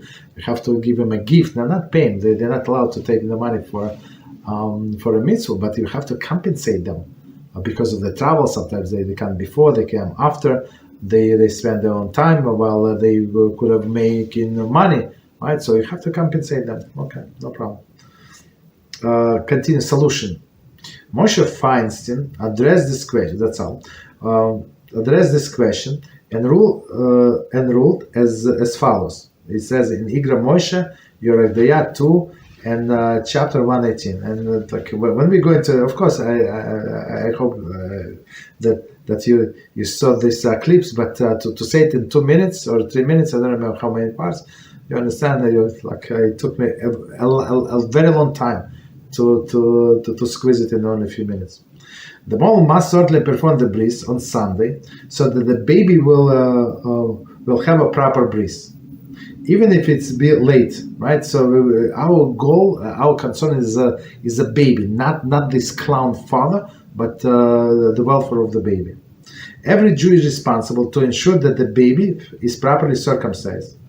That this baby, so meaning that with a father like this, in some sense, this baby is orphaned, right? So when the baby is orphaned, so it's everybody's responsibility to make sure that the baby is properly circumcised.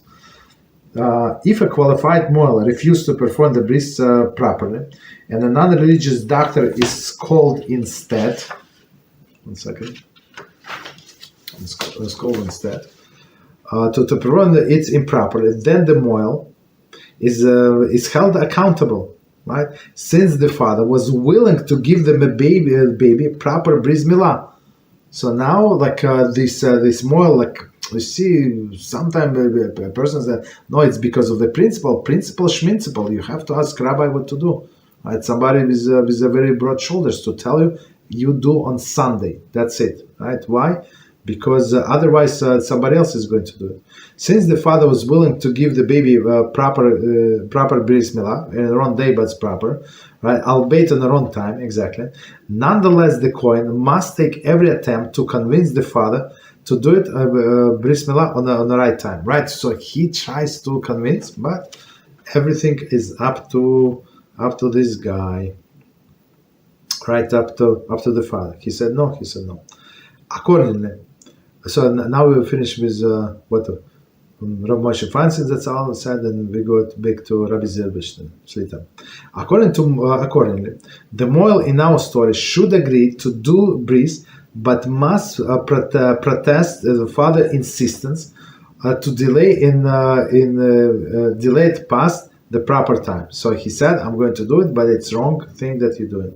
He must also explain to the father that he is not coming on the father's behalf. So I'm not coming to you, right, low life, but on behalf of the poor baby who would otherwise be left without proper bris. So, right, so baby cannot ask him. Of course, the baby, this pure soul, wants to have a bris.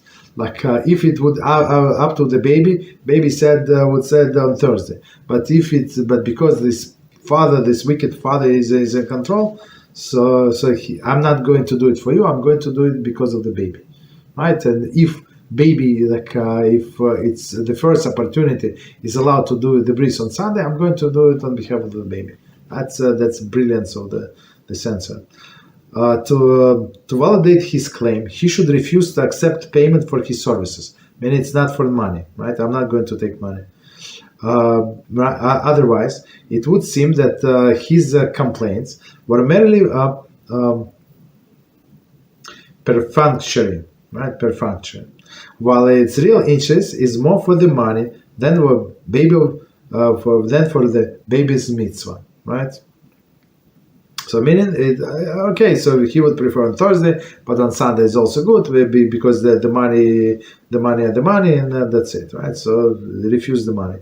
Furthermore, if he takes money from his services, he shows that he's acting as a father's behalf, right? So meaning, father has to do the bris milah. He cannot for whatever reason, so he can pay somebody else, right? So like if he takes money from father, so it's like he's his messenger doing bris milah in their own day, right? Father on behalf and not on the baby. So for baby, okay, I do, but if baby grow up and wants to pay me, no problem. But if not, no problem. Okay, so we stop here. So very, very powerful story.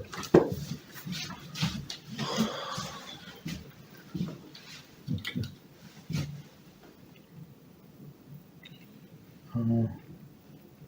Just 1 second, it's loading.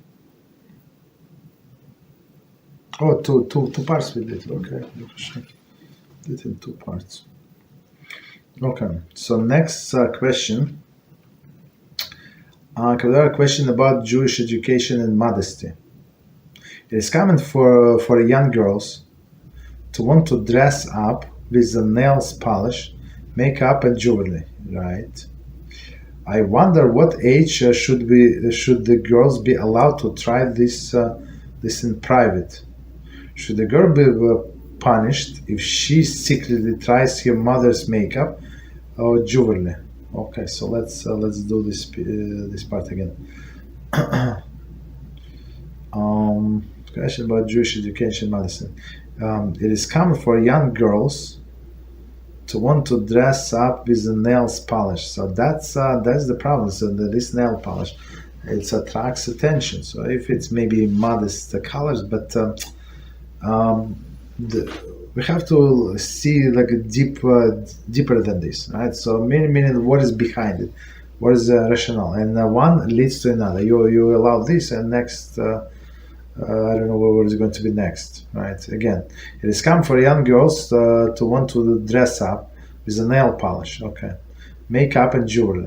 I mean, if it's only in the house to play, let them do it, right? But sometimes the next step, she would want to go to school like that or to outside.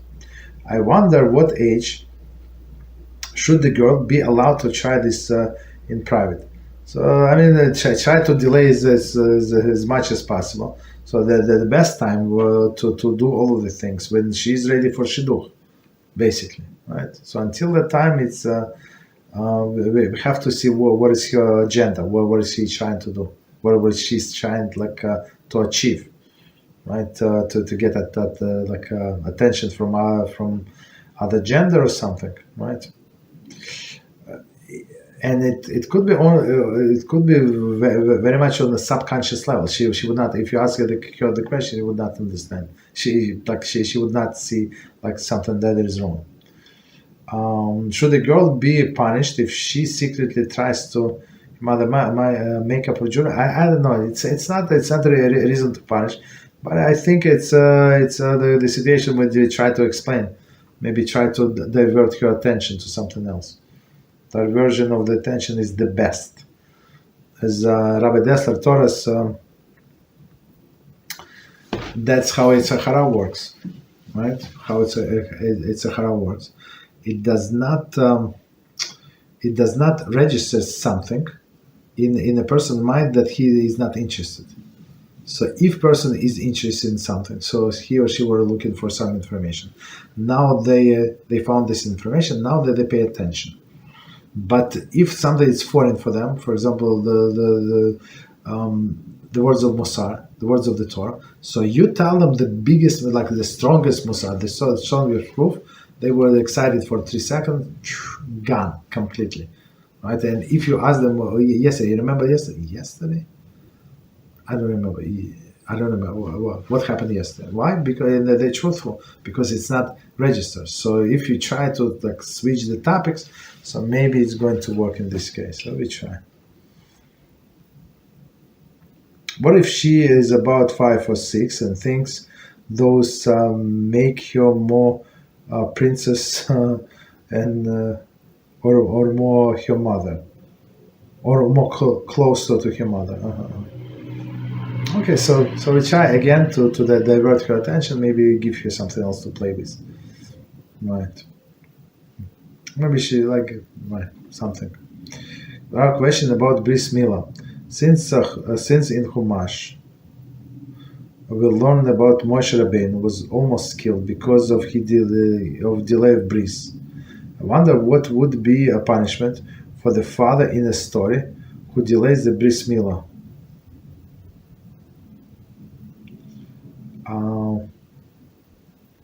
So that's a very good question. So let me read one more time. Since in Chumash we learn about Moshe Rabbeinu was almost killed because he delayed bris about his father Gershom, I think. I wonder what would be the punishment for the father in the story delayed the bris milah. So there is a Moshe Rabbeinu was a little different. Was a lot different. Just so we know, in all of these years in the desert, after receiving the Torah, most of the Jews were not doing the bris milah, right? Only Levites, maybe and I guess Kohanim. So other did not do, and sages explained because it's dangerous. Because I don't remember that the north wind or south wind was blowing. I don't know which wind. It's harmful. It's not good for healings. So and plus they never knew when they're going to start moving again. So to be with a bris as a baby on the road, it's dangerous. But as we know, in one place I think that they stayed like 19 years or so. So I mean, okay. So but they did, all of them did the bris milah before entering the land of Israel, right? When with Yichud. So before the crossing the Jordan, they actually did the bris milah. Okay. So were they punished? They were not punished, right? Because they legitimate worries. Like, of course, the question is would Hashem protect them? 100%. 100% He would protect them. But we're not allowed to count on a miracle. That's very important case. And I was telling somebody today, right? We're not allowed to count on a miracle, an open miracle. At Hashem. So you know that, according to today's medicine, right? It is dangerous to do that because of this wind, because this and that. So we don't do, right? At least in olden days. So today, I don't know. Maybe it's a little different, but in most of the cases. So going back to the question, in most of the cases, a person is being punished only when he did actions. So for inaction, so not doing a bris is inaction, right? A person is not punished, and plus I would say, of course they can compel him to do that, meaning to take it to the Beis Din and give him a little lashes or some lashes. I think for this in order for him to comply with the Torah, it's a separate lashes.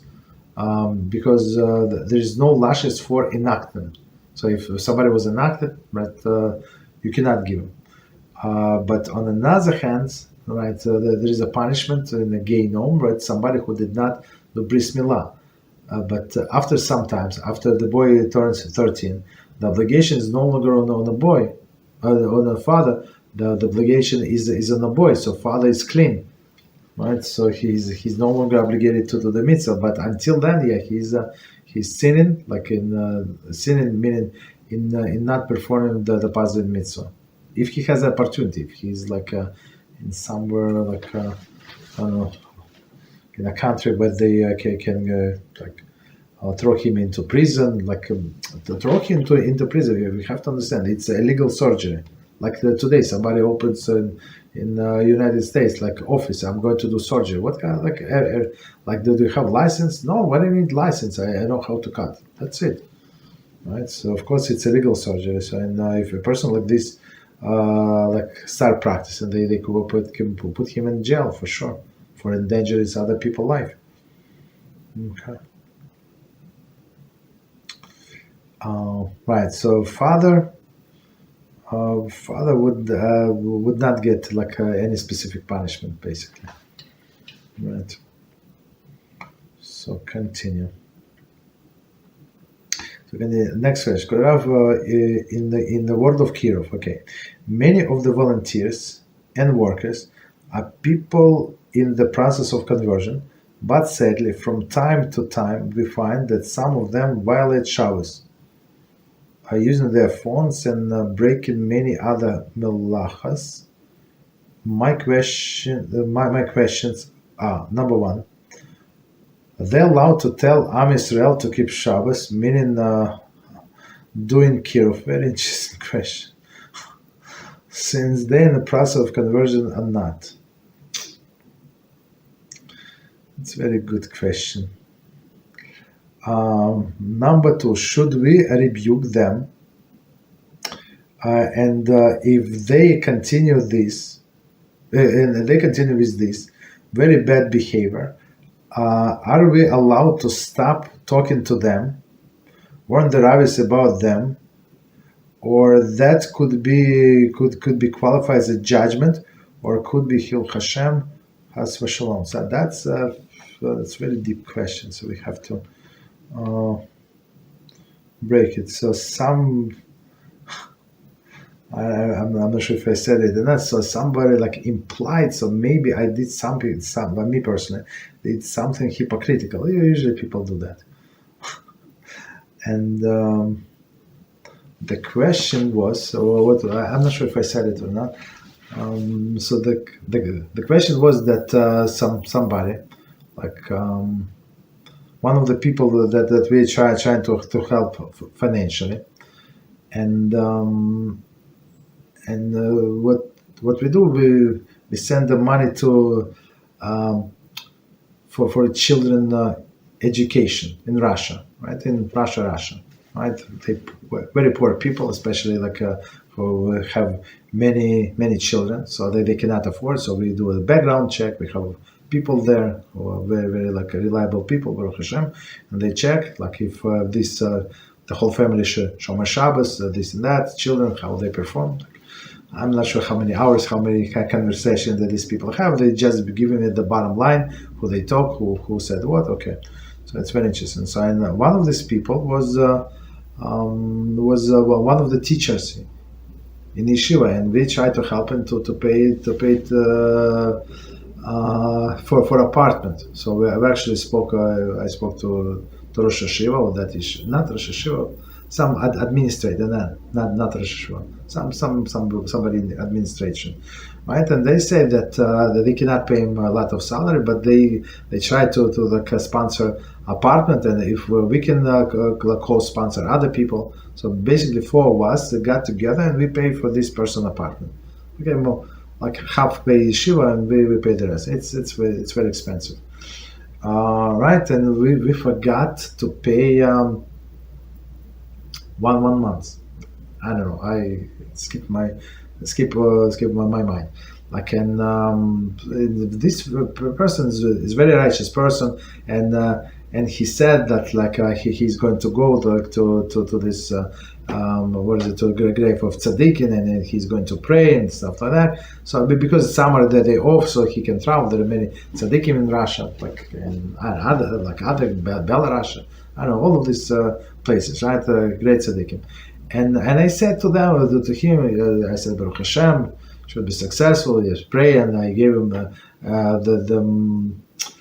the names of our sponsors, right? I mean, that's he said you have such a good organization, so can you give me the names of the sponsor? I gave them I asked them the Jewish names of the sponsor. I gave them no problem, and then somebody said that we said in one class that it's not proper to go to this it's all not waste of time, but there are many considerations not to go to pray to the grave tzaddikim. So that person implied nicely. I'm not sure if they meant, but I heard it maybe I'm a hypocrite. So to this person, his face, not his face. I don't see him. I send him a voice note that I tell him, yeah, go and pray, right? Because he's off in the summer.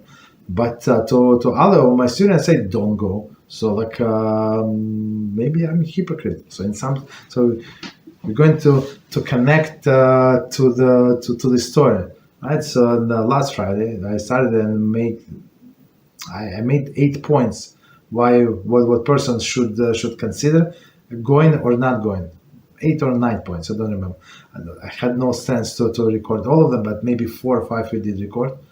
5, and there is still more more common, right? To show there are different circumstances, just because not everything black and white and straightforward, right? There are different circumstances, but very interesting. So here's again, are we going to be hypocrites if persons in a process of conversion and they do not keep Shabbos 100%? And they still yell at others, why don't you keep Shabbos? So that's amazing question. So let's try to answer. Okay, so again, in the word of kiruv, many of the volunteers and workers are people in process of conversion. Okay, so far so good. Okay, but sadly, from time to time, we find that some of them violate Shabbos. Right? How they know the timestamp? When they reply your message, for example, right? Sometimes they do this. Okay, and you know where they live, and but by them it's Shabbos. It's I don't know. For me, so to some people, so I know the people like that, or that they consider convert. I don't know, whatever they consider. So I know not to talk to them. I'm because I have a few people like that. I sent them a message. They replied 3 seconds. I said, look, for me, it's 2 hours before my Shabbos. If 2 hours before my Shabbos, meaning that the different continent, for them, it's 3 hours after Shabbos started, right? Or something. 5 hours. For sure, for sure. That's the problem. So I stopped there. I'm very careful not to trigger anybody, right? But... Right, so sadly they violate the Shabbos, using their phones and breaking many other melachas. So before we continue to question number 1, so a person who is not Jew is not obligated to do anything. So even if they in a process of conversion, some people in process of conversion for 25 years, process of conversion. Right, but technically, to say that they doing something wrong and not observing Shabbos, it's not true. So we cannot blame them. Just so we know before we start. Okay, so number 1, are they allowed to tell Am Yisrael to keep Shabbos, meaning doing kiruv, since they are in process of conversion or not? So it's a very good question. So again, the question is, are they these people who themselves considered to be hypocrites, right? So they right, are they allowed to tell the other Jews that they should keep Shabbos and observe other mitzvahs, right? So first of all, there is no contradiction here. These people are not obligated to keep Shabbos, and they don't, even though they say in the process of conversion. Right, but as a non-Jew, they have obligation. One of the, of course, 7 no-hide laws, and one of the obligation to bring Jews closer to Hashem. So right, so they actually do the mitzvah anyway. And then I have some stories, even from one. I'm not sure if I said it or not. From one of the people from my morning group. I mean, he said it several times. It's a very touchy story. So he was observing for many years, but he would go to the minyan. So we would pray together in this minchah in our job, and he would he was embarrassed to put the kippah in his office. And one time, the Irish guy or something, he said, "Look, why don't you put your a little cap? I saw you when you go to this little door, some secret door that we would go, and so you and I saw when you coming out, because it's a lunchtime. We were other people, our colleagues from the office, they would pass in the same place. And they walk around, they go to the cafeteria, and go shopping, wherever they go." Right, so he said, I saw it. He said, well, luckily there is no problem. Nobody's going to say anything. You can wear kippah. So this guy, I think, I don't remember when was it, but he was observant. But that time, maybe 5 years, 7 years, and he was outside of the office. He would wear kippah, but not inside. So now this non-Jew, I mean, it was innocent remark or whatever, not innocent, it was heartfelt, remark. He made a big mitzvah. You understand? Just little encouragement. So some people can go get encouragement from the books, from the lectures, but some people don't consider it's enough. They want from a live person. Okay, so it's I think it's right. So non-Jews have one of the obligation to encourage other people, other Jews to serve Hashem. There is no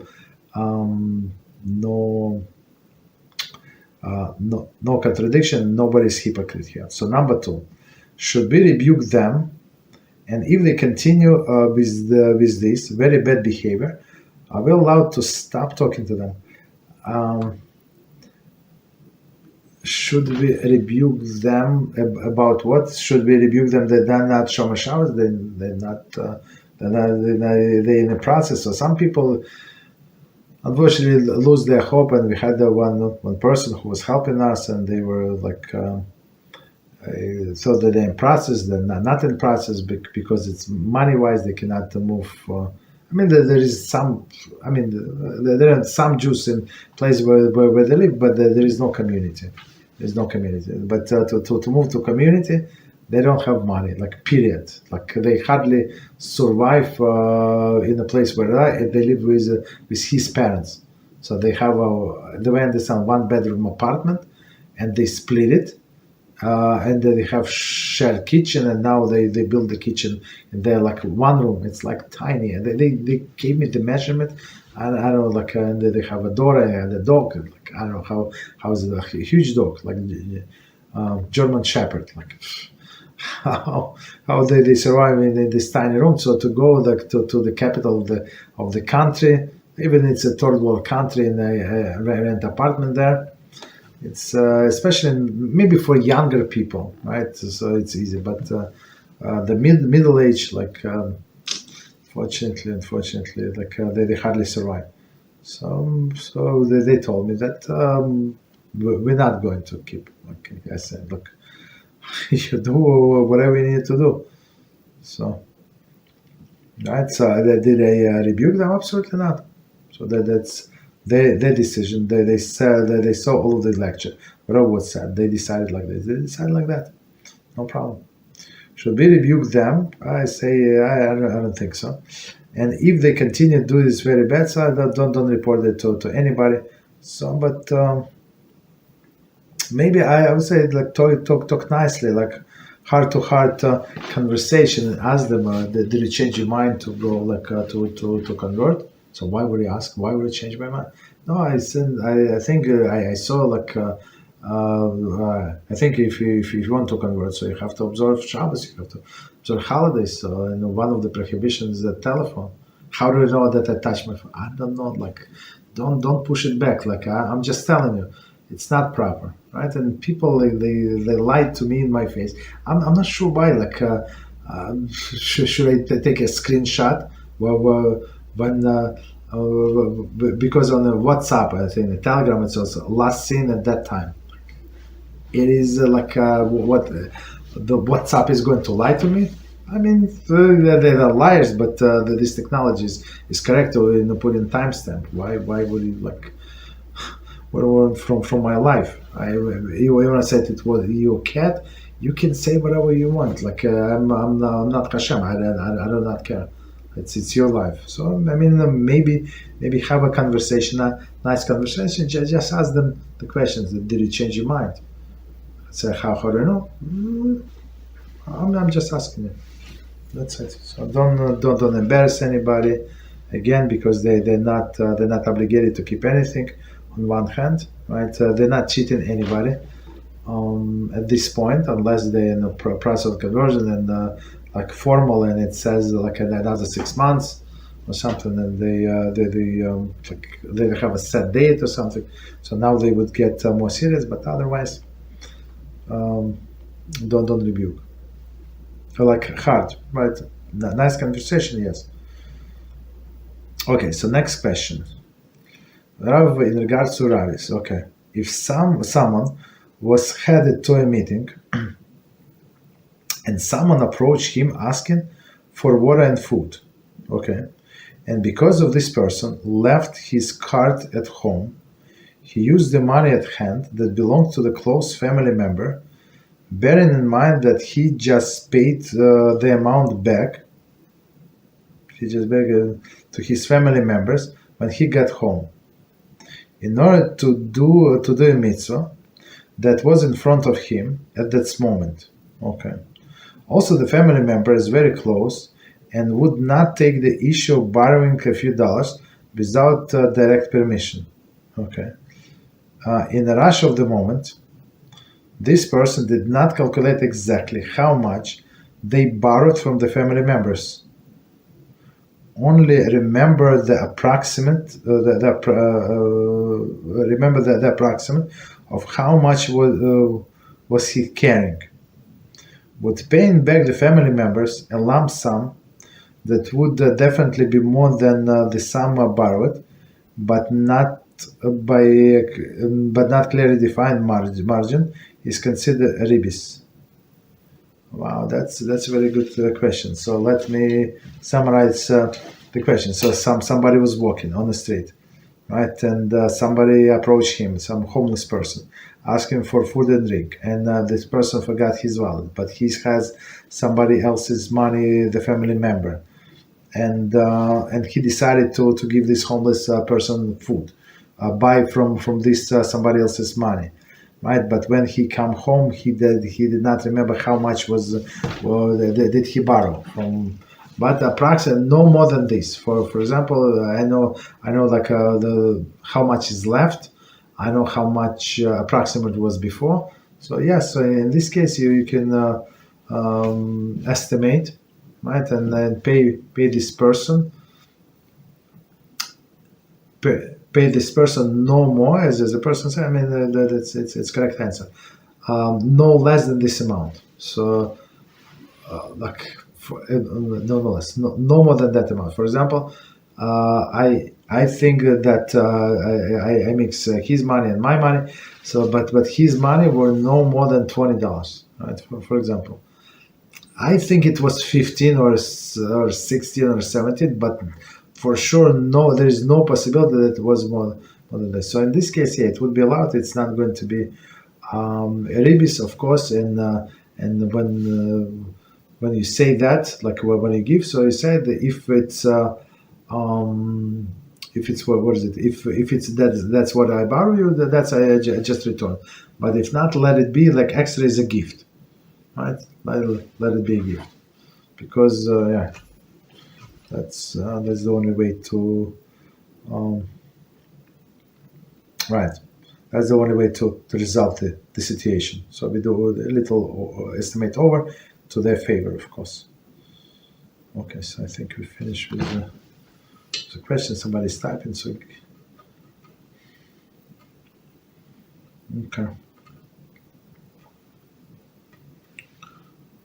Okay, so that is continuation on our question about kiruv. Thank you very much, Rav. In the case they already answered that yes, They still want to be Jewish. But don't care about violation Shabbos, as well other proper midas during the process of conversion, such as eating kosher. Basically, they want to live noachide life, but don't accustom themselves to fulfill the mitzvahs. So I think we have to explain these people that they're actually playing with fire. I mean, why would they, if they want to live noachide life, then nobody's forcing them to convert. But they go in the minefield, right? So if a Jew, if they convert, and they say, let's say they were sincere in the time of conversion, so meaning the conversion is valid. Let's say they got inspired and they were observant to Shabbos in time, like in a row, like after that. So and only then they decided to quit. So it's a big problem. Why would somebody risk their eternity, everything, get a cursed life in this life and a Gaon for what? Just stay in noachide.